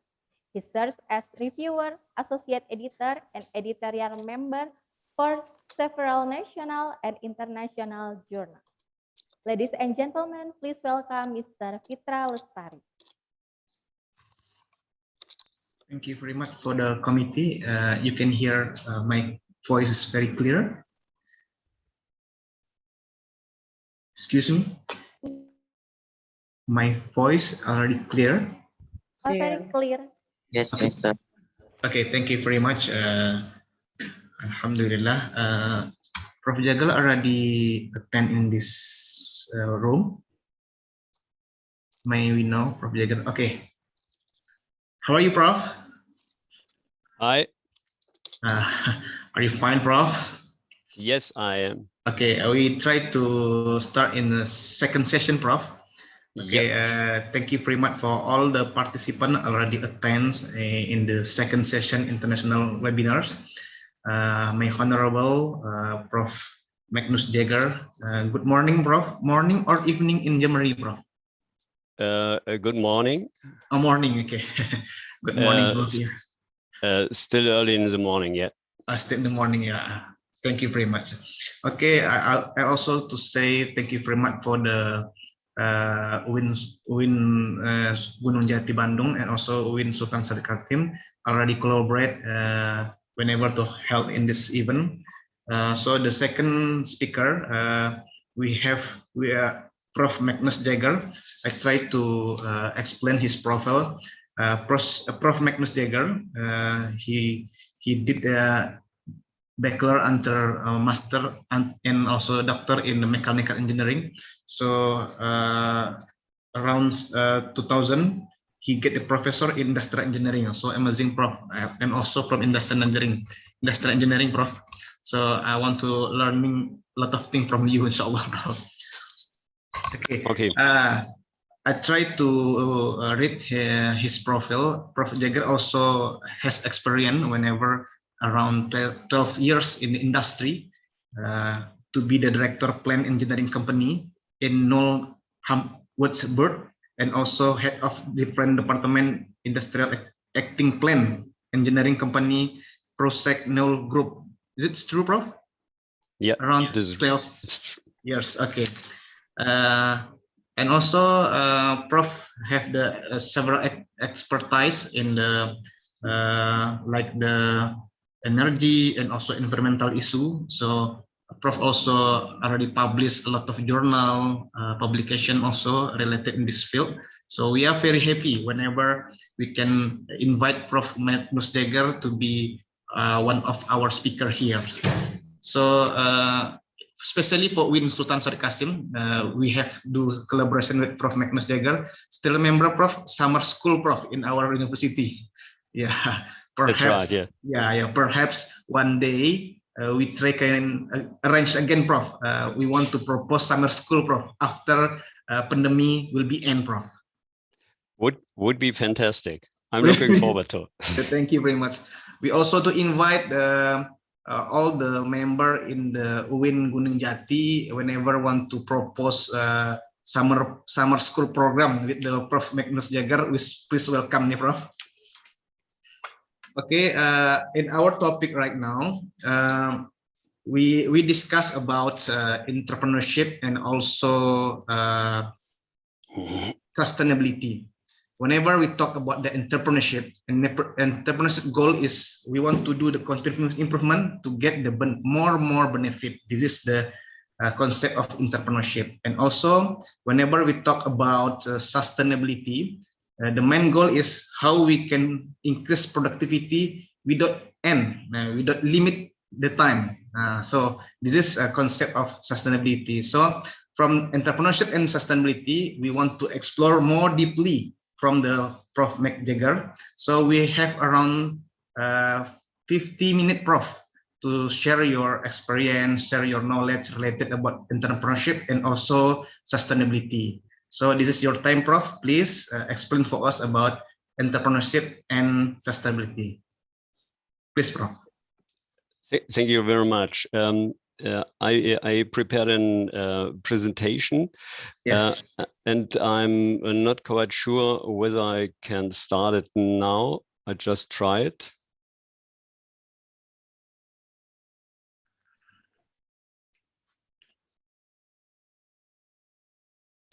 Are you seeing the presentation? Yes, Prof. Very clear. Yes. Okay.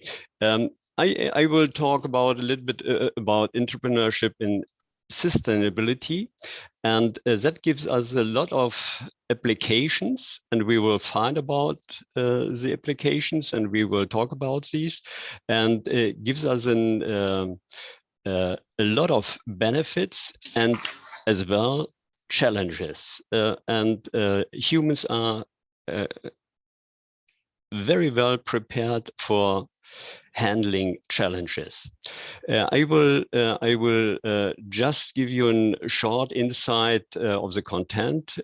We will talk about the demands of energy transitions worldwide in Europe and of course in Germany. I will talk a little bit about the German situation. Gives you an insight of what the Germans are thinking, and I will give you in the end a short example about the energy transition in a real company and what it mentioned to us all, to all of us. Having a look to the world, we are knowing since the early 70s last century, from 1972, we have had the Club of Rome, and we learned about of limits of growth. Then we have had in the year 1992 the famous Rio conference, where the nation decided being more on sustainable developments. Later on in 1997 in Kyoto, Japan, we have had the Kyoto conference, and we set targets for the nation. Each nation has to reach a target of emissions of CO2. Later on in this century, in 2015, we have had the conference in Paris, and we set a goal for all nations worldwide. We want to limit the temperature increasing not more than 2 degrees before starting the growth worldwide. During this year in 2021, we have had the IPCC report, HR6, and we all know since that date, the sentence which is written here: with every increment of global warming, changes get larger in regional mean temperature, precipitation, and soil moisture. And that is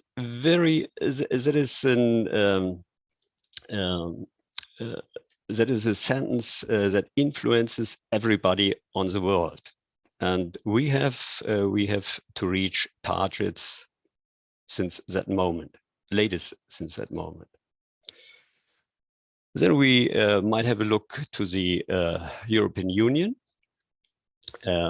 We have had all the things before, and then we have had in July 2021 the statement of the European Union, which mentioned we have to deliver the Green Deal. And that means we have to reduce emissions, for example, in mobility. We have to create jobs and growth. We have to address energy poverty. We have to reduce external energy dependency. And we have to improve our health and well-being. And these targets will be followed during the next 2 or 3 decades very strong. And now coming to, sorry, that was too fast. And now we should come to the German situation. Just let me start, we already heard this. Let me start with the year 2019. We have had the climate protection law in Germany.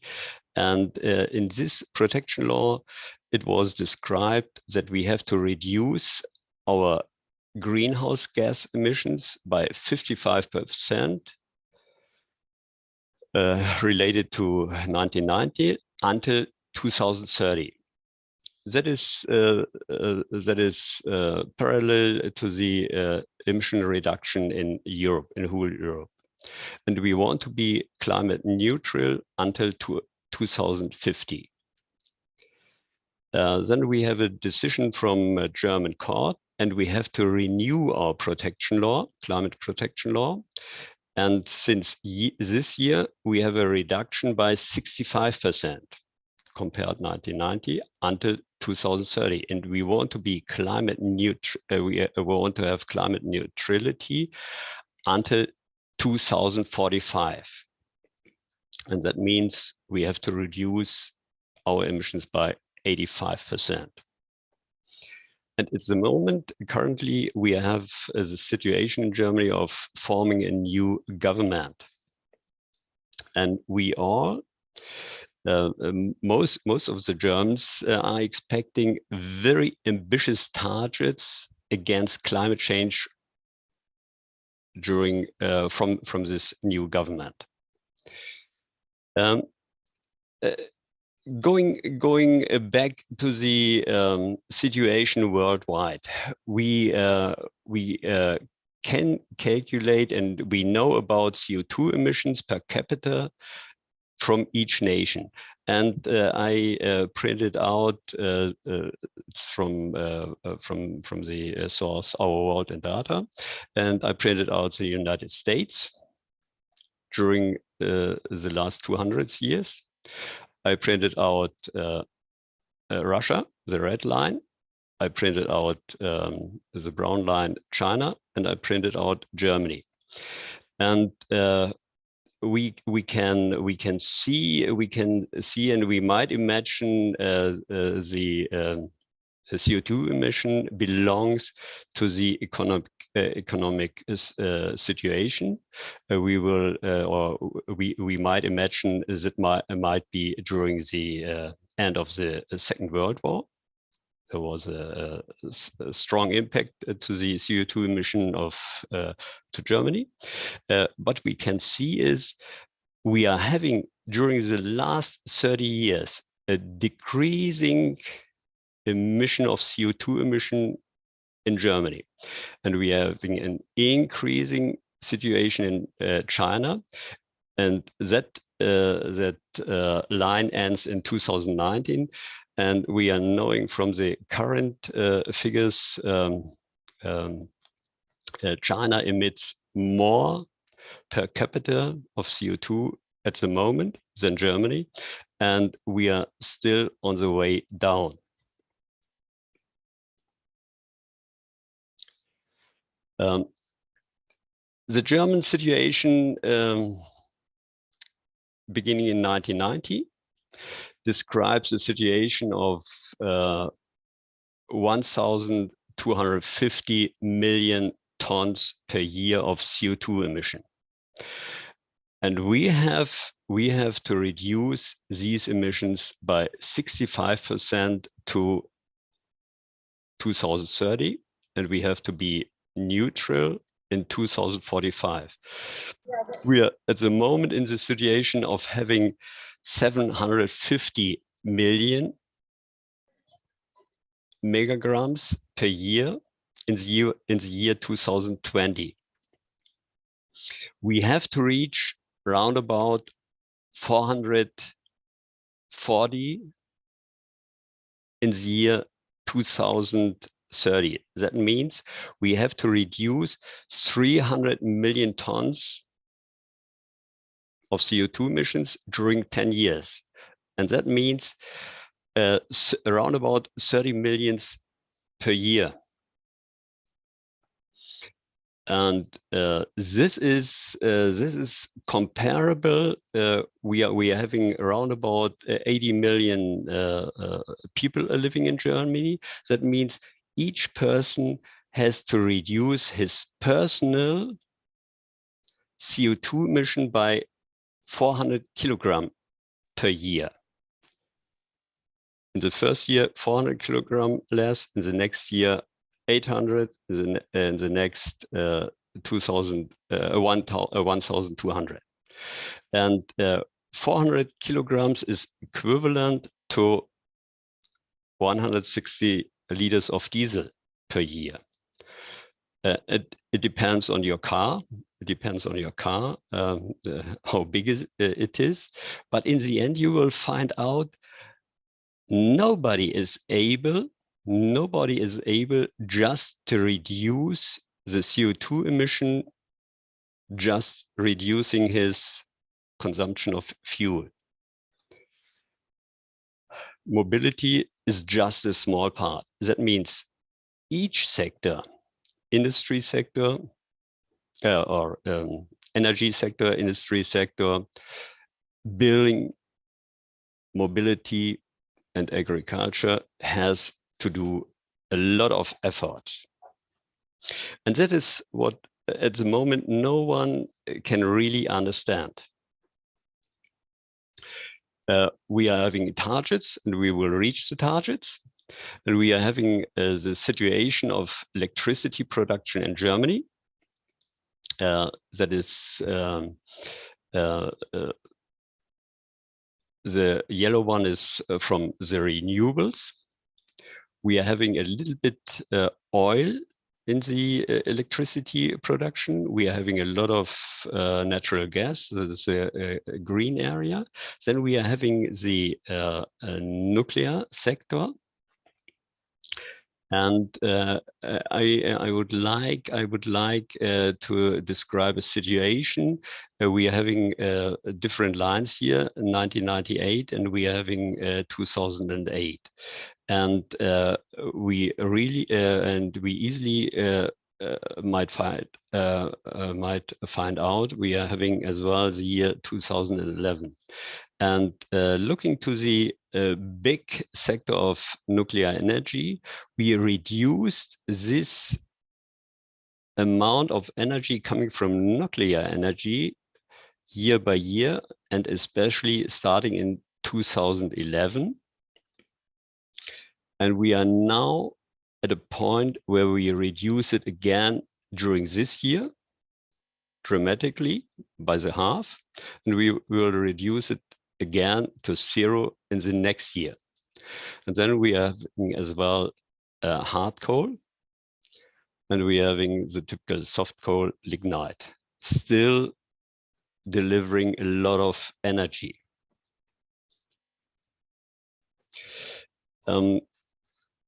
Comparing Germany with the European Union or other European countries, for example, Norway or Iceland, they are far in front of delivering renewable energies, but they are having a special situation. But Germany is not that bad at the moment. But we are going to be more in the direction of this area of 80–85%. That is our target. And I will talk about a little bit later what are the ways and what will be the challenges. We are having a description of installed net power of the capacity in Germany referring electricity. We are having the biomass, we are having the hydropower. It is still the same over decades, and there will be no changes in the future. We are having the wind sector, offshore and onshore. Offshore, it's a little bit more expensive, but it's having a lot of advantages. We are having the oil sector, we are having natural gas coming mostly from Russia. We are having hard coal, lignite, and nuclear power. That is the net capacity. Describing the power production over the year, in the year 2020, we are having these around about 40%. It's still a growing sector. We are having still at the moment nuclear energy. That is it will be a reducing sector. Next year it will be just the half, and in 2023 really nothing.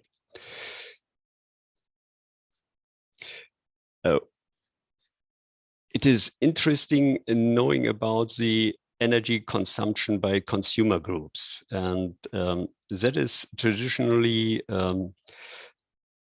each sector around about 25%. Just as a rough figure, industry takes 25%, households are taking 25%, trade and services are taking 25%, and then we are having transport. But this is the electricity consumption, and we are having no electricity at the moment in the mobility or transport sector, but it's expected for the future. And as we heard before, we are getting more in the future the electric cars. Is it possible to be sustainable? Is it possible having zero emissions in the future? There are a lot of arguments against that. And there are a lot of arguments against situations, but we can describe the GDP during the last 30 years in Germany. It was still growing. We are having the gross power consumption. It was still nearly on the same level. And during the last decade, it was decreasing.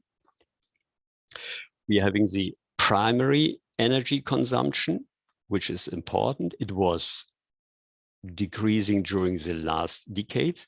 And we are having the greenhouse gas emissions, and they were strongly decreasing during the last 3 decades. The power, the export of power, or the balance of exporting or importing power is very important to know, and it's and the situation in Germany is still the same. We are generating more power even after the after starting the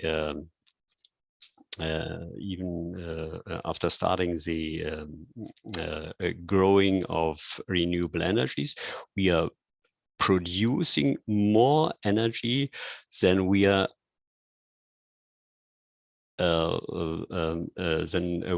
consuming. That means we are having more energy coming from Germany than we are consumed by ourselves. And so we are still exporting energy to our neighbors. The primary energy consumption, I already talked about that. And the primary energy consumption not only describing the electricity or electric sector, describes we are using at the moment a lot of oil. And with this oil, we are emitting a lot of CO2 emissions. We are just having a part of renewables. We are having natural gas, we are having hard coal, we are having lignite, and we are having nuclear power. And we are having at the moment this 6 nuclear power plants on the grid. The plant Brockdorf, Gronde, and Gundremming will leave the grid during the end of this year. And we are having then in the end just 3 of the nuclear power plants for the next year. But this area will be 0 in the end of 2022. The primary energy consumption, as we learned before, yes, the renewable sector is referring to the primary energy consumption. It's at the moment not that much, but we have to fill this sector and we have to fill that factor in the end. And of course, reduce hard and lignite.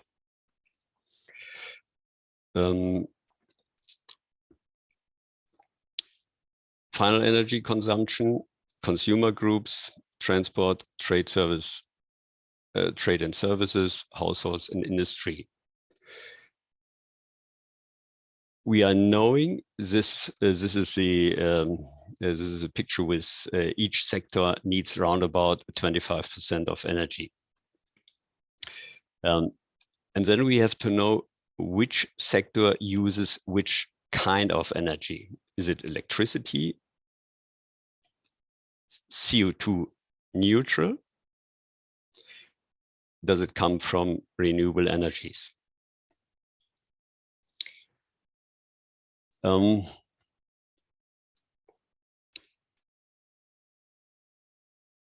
We are knowing from the year 2020, we are having renewable energies from wind power and from photovoltaics. We are having systems with a peak power, photovoltaics by 55 gigawatt peak, and we are having peak power from wind around about 60 gigawatt peak. We are having equivalent earnings, and we are knowing about the specific earnings. And then we are having a planet, what we want to have in the year 2030. And that describes a situation. We want to have, for example, the photovoltaic from 55 up to 80. And that means we need to build new plants year by year from 2.5 gigawatt peak and equivalent the wind power. And that is what the current government or the last government plans to do. And I will talk about what will happen or what currently is happening. We know since the year 2019 that had been a paper from the university describing the situation on the cost for electricity at the stock exchange. It was around about 5 euro cent. It was around about 5 euro cent per year in 2010, then it decreases, and we have had in 2017 round about 3.5, round about 3.5, something around 4 or 5 euro cent. And during this year, we had the expectation that we want to have a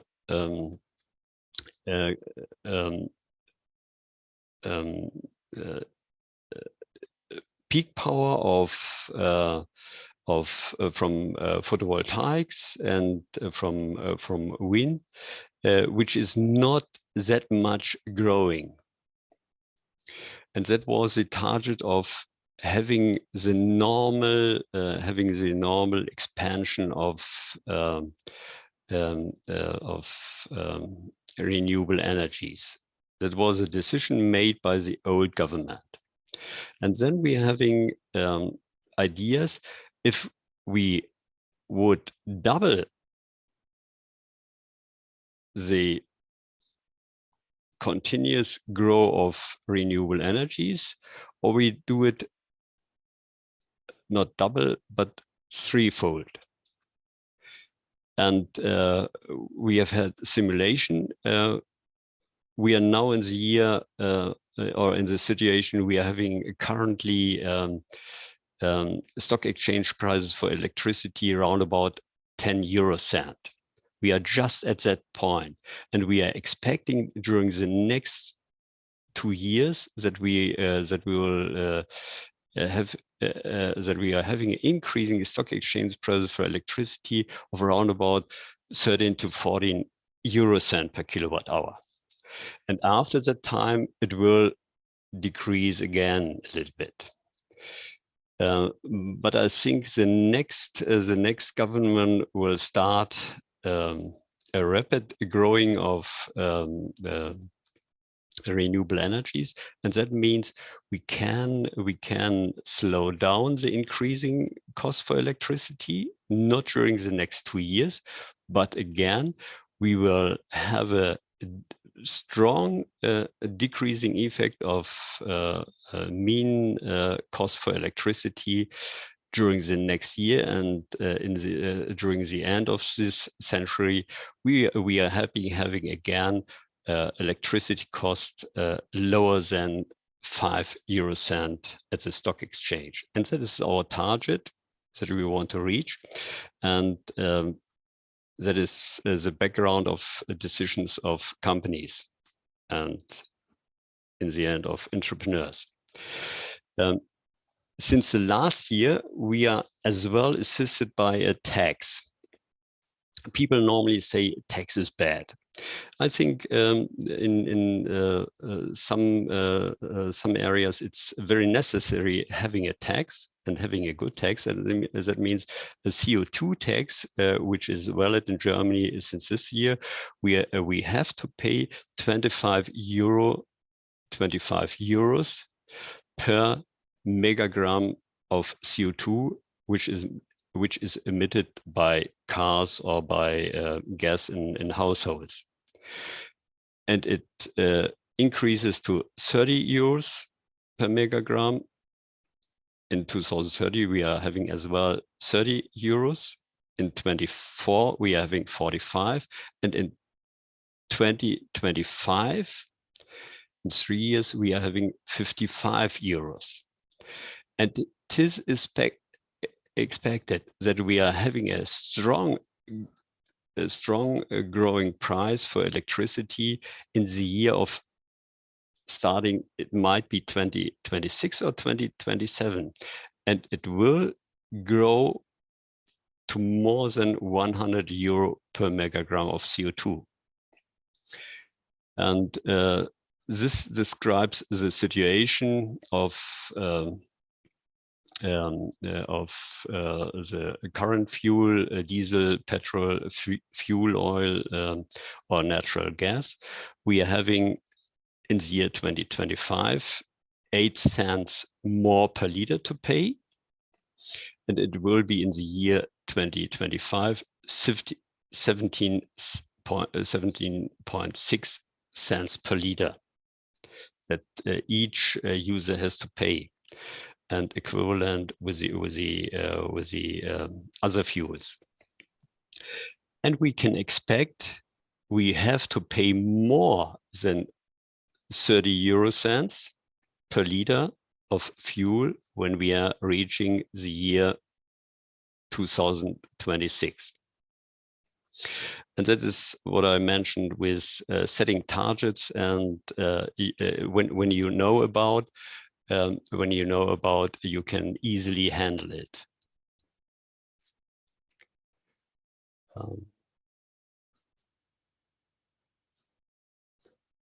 I just have to.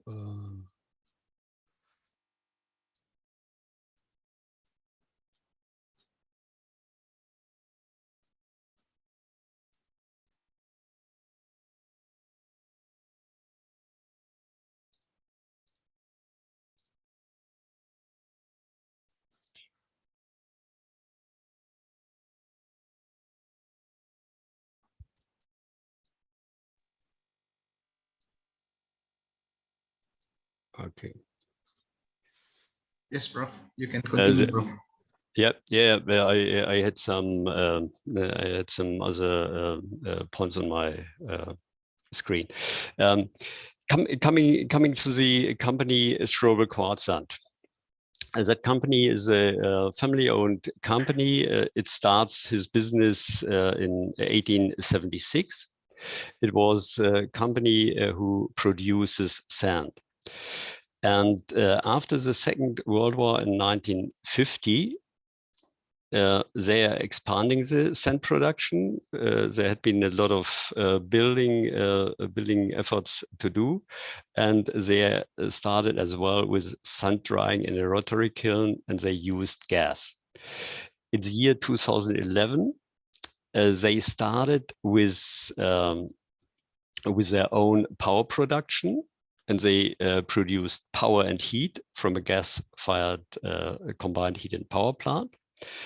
And during this year, they are having a sand production with a high degree of automation. They have had around about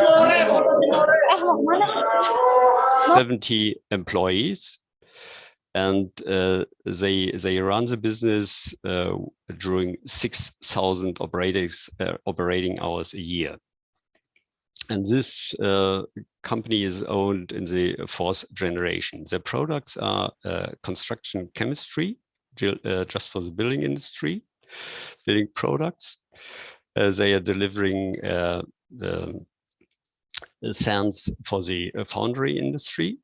They are delivering high quality sands to the glass industry, delivering part of the sand to, for sports and leisure, of course for sand filters, filtering water, and they are having other applications. The process is really easy to describe.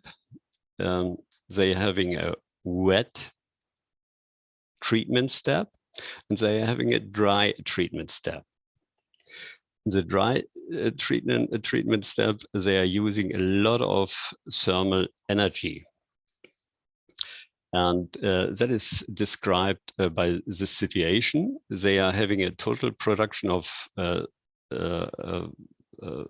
750,000 megagrams per year. Around about 400,000 megagrams per year has to be dried. And the electric energy demand is around about 9 gigawatt hours, and the thermic power is around about 40 gigawatt hours per year.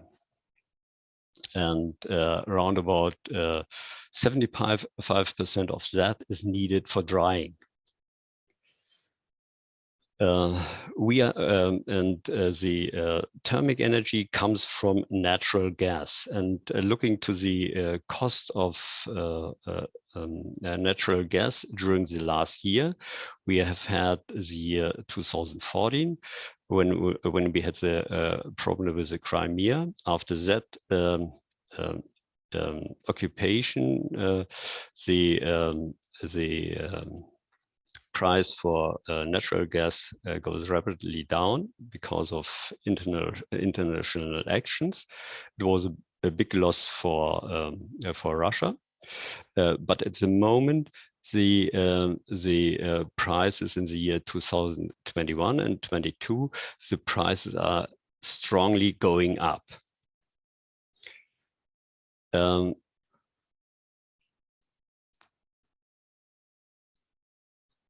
Sorry. Knowing that the company uses natural gas, then you know that you have a certain amount of thermal energy that is needed specific per megawatt per megagram wet sand. And we are knowing that the amount of thermal energy coming from natural gas emits around about 13 kilograms CO2 per megagram wet sand. And this amount results to 4,200 megagrams of CO2 per year. And that gives us, by the CO2 taxes, extra cost of, in the year 2021, of 130, and in the year 2025 of around about 300,000, and it will be doubled in the year, and that is the expectation, in the year of 2026.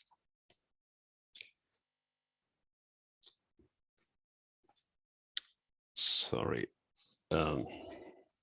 So the company has at least 2 options. Of course, they are having more options, but I will talk just about the fuel option or the technology option. The fuel option means we might use methane from bioprocesses. That is, these processes are CO2 neutral. We might use hydrogen. We might use synfuel, or we might use combustible biomass. That could be fuel options. The other options could be a technology option, but we have to rethink. The target is reducing a process by around about 100%, and this can't be done with just an improvement. You might improve a process and then you decreases your products by 20%, and that would be excellent. But we have to reduce it by 85% or 90%, and then we can think, oh, is it possible to reduce it by 100%? And so you have to think about disruptive technologies. And that figure here describes, the picture describes the situation during October this year. We are having the green area. It describes the power delivered by renewable fuel. And the gray area describes the power delivered by the nuclear, by coal, and by natural gas. And on the right hand side, we are having the price in euro per megawatt hour, and it describes a situation where you are going to nearly zero. And we are having during the summertime traditionally days where we get money when we are using electrical energy. And this situation occurs when you are having a lot of renewable energy inside your grid. And that is what will start during with the beginning of the next year. We are having a strong expansion of renewable energies, and then we are expecting low prices for electrical energy. And so we are thinking about a technology option, and they are going to stabilize the cost. They set the targets to stop and to stabilize the cost for electric power during the next 2 years. And they are being more independent from natural gas. They will delete the use of natural gas, and they will reach finally in the end of this century just in carbon footprint per megawatt per megagram of wet sand of round about 2 kilogram CO2. Currently, they are using 30 kilograms.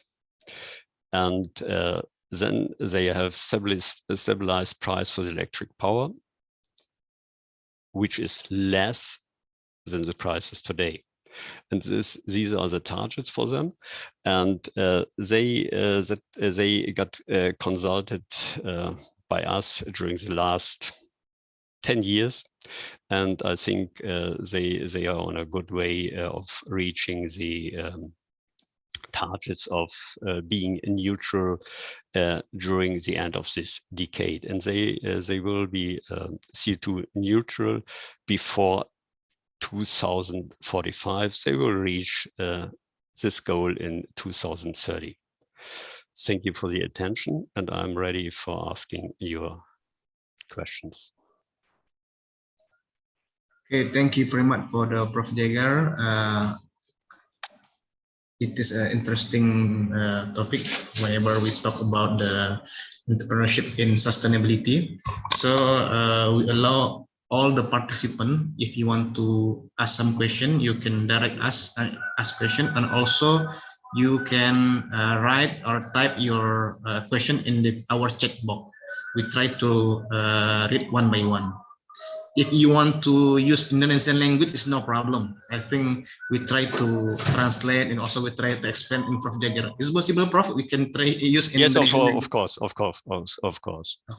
Please welcome all the participants.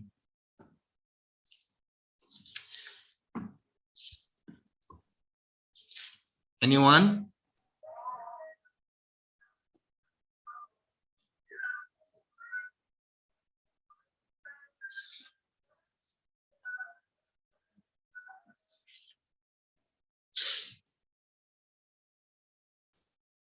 Prof, to open the discussion, I try to follow your topic, Prof. It is amazing whenever I see around the 1950 until 2019, around 70 years, the emission in the Germany still decrease. Whenever I see the graphic, it's very interesting. So. Yeah, the top one, the slide, around 70 years, the emissions still decrease. Yep. Okay. So in my question, Prof, how habit of the people or the society to support this graphic, Prof.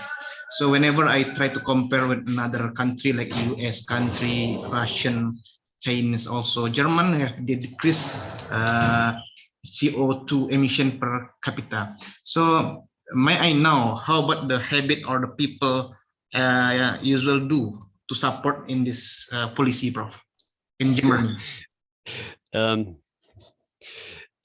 The habit is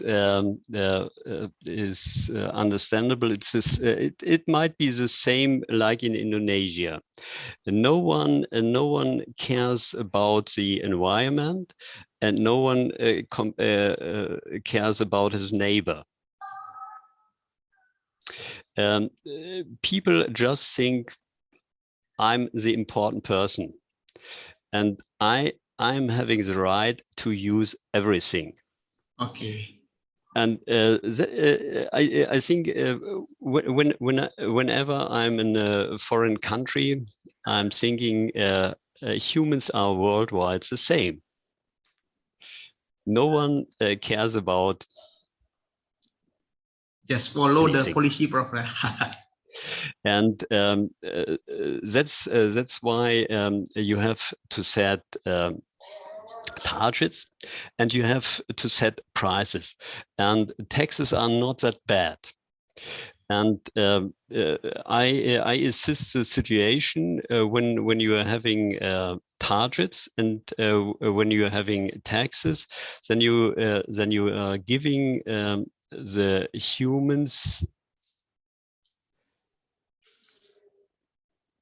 a way of understanding it's more expensive using a rare good. And using a rare good means you're using fuel, and then you can shift the fuel. And then in the end, you are getting back the money, and the tax we are paying now, the 25 euro cent, it goes directly, it goes not to the government, it goes back to the population, it goes back to the people. It reduces the cost for electricity coming from renewable energy. And so these people who are using fossil fuels, they are paying for the renewable fuels, and that is it's a situation the industry sector already understands the situation, and private person not at the moment, not that much, and they have to be convinced by costs. Okay. Any participant? Yes, we have one participant from the Ahmad Faisal. Ahmad Faisal, you want to directly ask the Prof. Jaeger, or we try to read your question? Ahmad Faisal.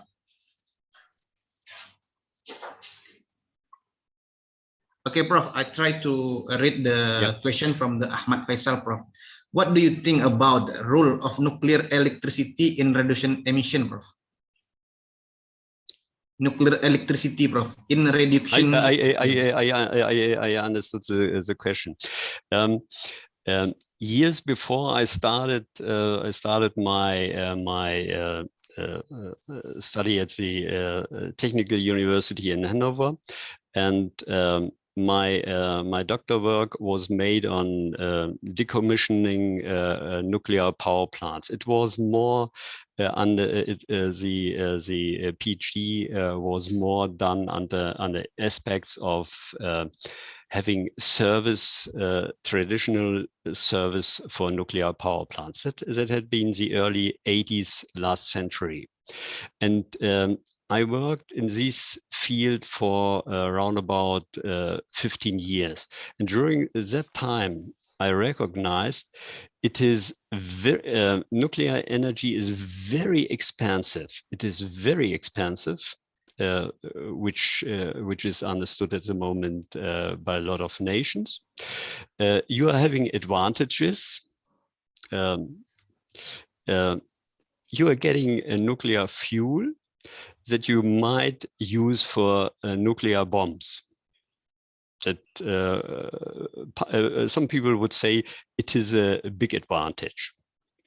No comments from my side. And you are having in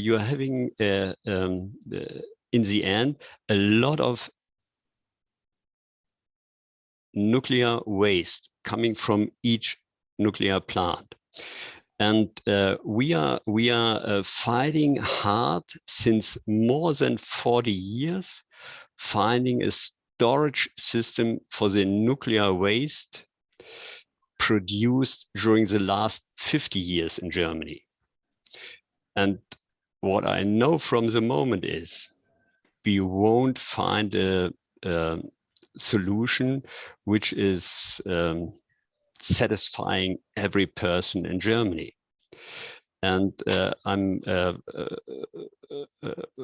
frankly spoken, we will store our nuclear waste for the next decades, and I might imagine for the next 100 years in very bad storage systems, very expensive. And so the current government decided, no, nuclear energy is not a solution. Nuclear energy provides a lot of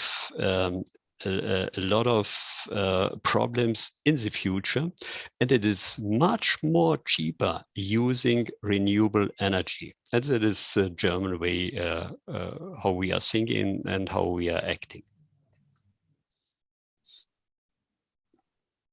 Okay, Ahmad Faisal, yeah. Any other question, please, if you have question? Okay. Prof, is it possible to see the slide number 25, Prof? 25. Yeah. Yes. Yeah. Yes, 25. About the text, Prof, text of the emission. I think it was that. Yeah, this is great. Yeah. Okay. I try to see, Prof, CO2 text from the 21 until 25. There are increasing number of the text. Yeah. So how implementation of this country? If our country maybe whenever tax will be increased, have the problem, Prof, every years. Yeah, it was the same. It was the same in Germany. We have had the young generation who assist the tax. and we are having the old generation. Let me say my generation. The old generation are saying, "Oh, it's too expensive. No, we don't want to pay for that." And the young generation is more open for having tax and reducing problems in the future, because the young generation is reliable for solve the problems that the old generation is always doing. Therefore, it's more accepted in the young generation and not that much in the old generation. And the government got a lot of pressure to install the tax system in 2020. And with the year 21, the population in Germany recognized they have to pay 8 € more for the fuel. And everybody was astonished. It is not that much. If you are coming to Germany, you will see at the gas station the price is fluctuating by 10 € per day and per liter constantly. It starts in the morning or ends up in the evening. It's just a fluctuating cost. So the 25 € per megagram is not that much. But it becomes interesting having the year 2025 with 55 € per megagram, and then later on, it is the only way. It is the only way how to reduce the use of fossil fuels. And we will reduce the fossil fuels, for example, for diesel and petrol in the mobility sector by having these taxes. And so I'm very confident. I talked about electricity cars since the year 2005, and I continuously ask the person, why don't we go in that area? And the very simple question was, boy, it's that cheap having a combustion car, and it is the cheapest way to drive your car. And electricity is more expensive, but it is CO2 neutral if you are using it from renewable energies. And so it is, at the moment, it is going to be accepted more and more. And I'm thinking it's a good thing. I'm always complaining about high prices for diesel. When you're paying 100 euros to fill your tank, oh, you are very excited, okay, of course. But in the end, it's the only. Okay, Prof. We have 2 questions in our chat box, Prof. The first question is related about the company's trouble Kuartzant. You can see also in the chat box, Prof. So the question is, so why in September 2021 did the high automation of the sand production decrease? Has the use of the sand be reduced? This is the question, Prof. You can ask. You can direct answer the question. I outlined the year 2021 in September because we are in the year 21, and we started the business at Strobel Kuartzant in September in the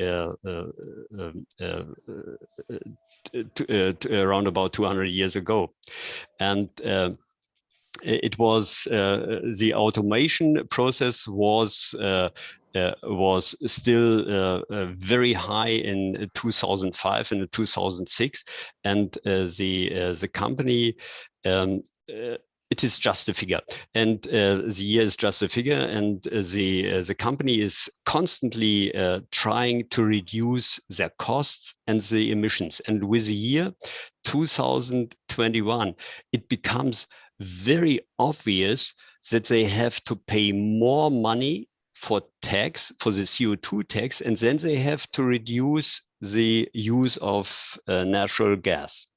And so I'm consulting that company since 2005, and there are some years where the company accepts your ideas, and during the last year, they became aware of the situation that they have to change something dramatically. A company normally is responsible to deliver the products to the customers, and a university member like me is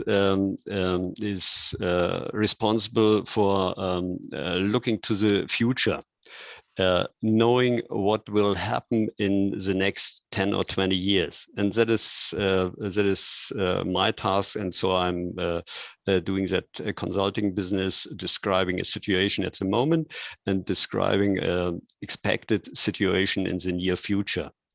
And that is what I'm thinking. It's a little bit entrepreneurship, thinking to the new markets. And what I want to outline is we are having a lot of new markets related to the renewable energy sector.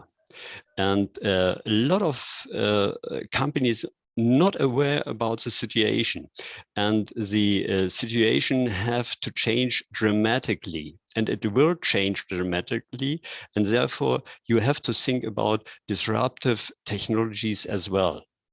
And that is what we are going to introduce to that company. And in the year 2025, we will see a lot of things we don't have had during the last 150 years. Okay, Prof. The next question, Prof.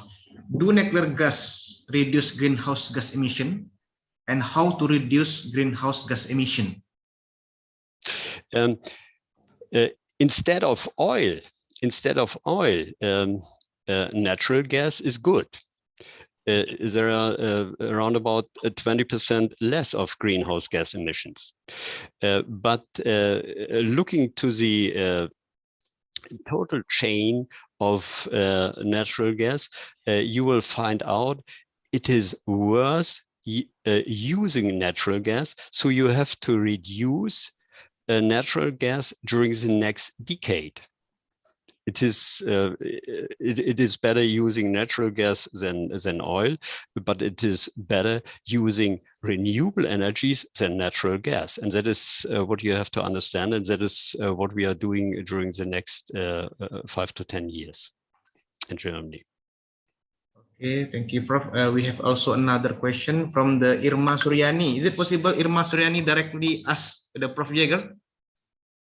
Yeah, Irma Suryani, if you want to directly ask question, we allow you. Okay, if not, I will try to read the question, Prof. The question: do you think we are in the right track in the bringing the climate target down? I can talk about Germany. Yes, when the next government, which is currently forming in Germany, when the next government, the next German government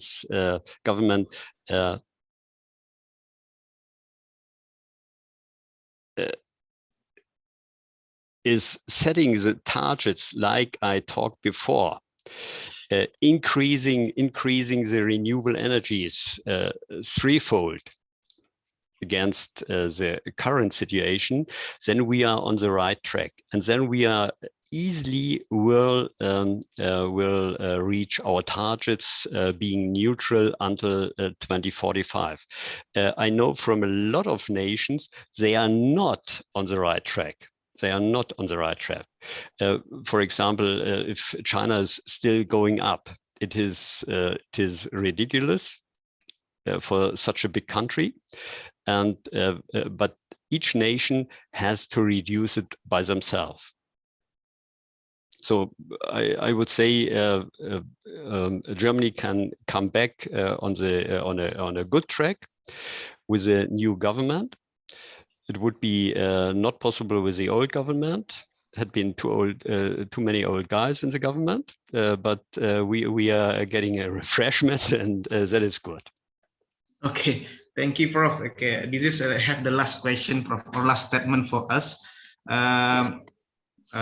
This year's we get the grant, Prof, grant to install the energy lab in our university. So at the end of this year's, we get the grant from our government to install energy laboratory in our university. So perhaps one day we want to invite you how to get us and also student to increase or leverage our knowledge about energy lab, because whenever we talk about the summer school, any simulation practice whenever we do the journey in the summer school. So perhaps one day we can invite you directly come to Indonesia and see in our lab, especially for new lab, Prof, energy lab. Welcome to energy lab, Prof. Thank you very much. Thank you very much. Would be a very big pleasure, and I always loved it being in Indonesia. I loved it.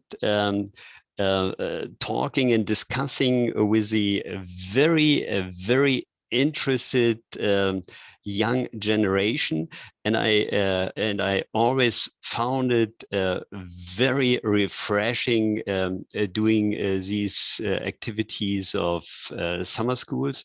I'm currently having a summer school event with our Russian partner universities. It's still ongoing, but I'm to be frank, yes, I'm missing Indonesia. I'm hardly missing Indonesia, and I always loved it. And I'm very happy, for example, knowing Dr. Kunaifi. I always find he is a very reliable person, and he is.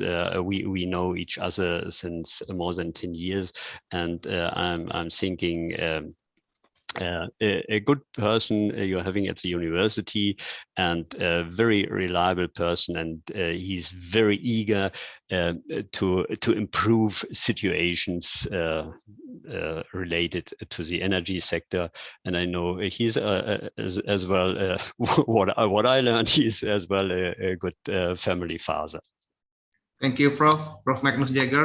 Before we close the session, we try to announce the winner of the door prize. The first winners, Ahmad Faisal, belong to Ahmad Faisal, the first winners, and then second winners is Anggi Putri Anggraini, and the third winners is Irma Suryani, because the third person will be get the door prize from the committee. Thank you very much for your participation.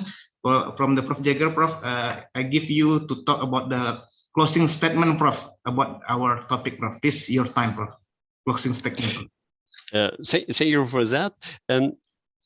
Being an entrepreneur means finding out what is wrong at the moment and finding the right solution.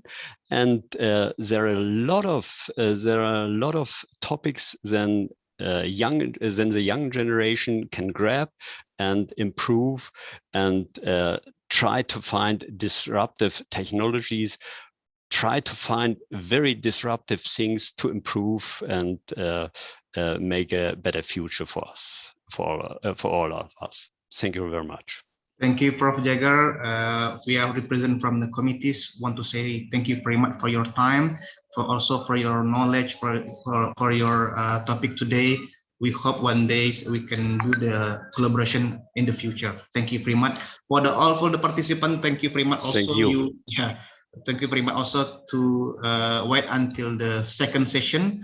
Before we close, Prof, any giving certification for you, Prof? The committee, please, you can give the certification from the Prof. Jaeger. I will give to the committee, please. Thank you. This is Prof. Appreciate us for you, Prof. Into the certificate. Please accept our certificate, Prof. Even just the online discussion, Prof. Thank you very much. Thank you very much. Looks very impressive. Thank you. Okay, It thank you. was a pleasure for me. Thank you. Thank you very much. Thank you very much. Thank you. The second session, I want to talk about how we close. Assalamualaikum warahmatullahi wabarakatuh. Waalaikumsalam warahmatullahi wabarakatuh. Waalaikumsalam warahmatullahi wabarakatuh. Thank you, Mr. Pitra Lestari. Thank you, Prof. Magnus Jaeger.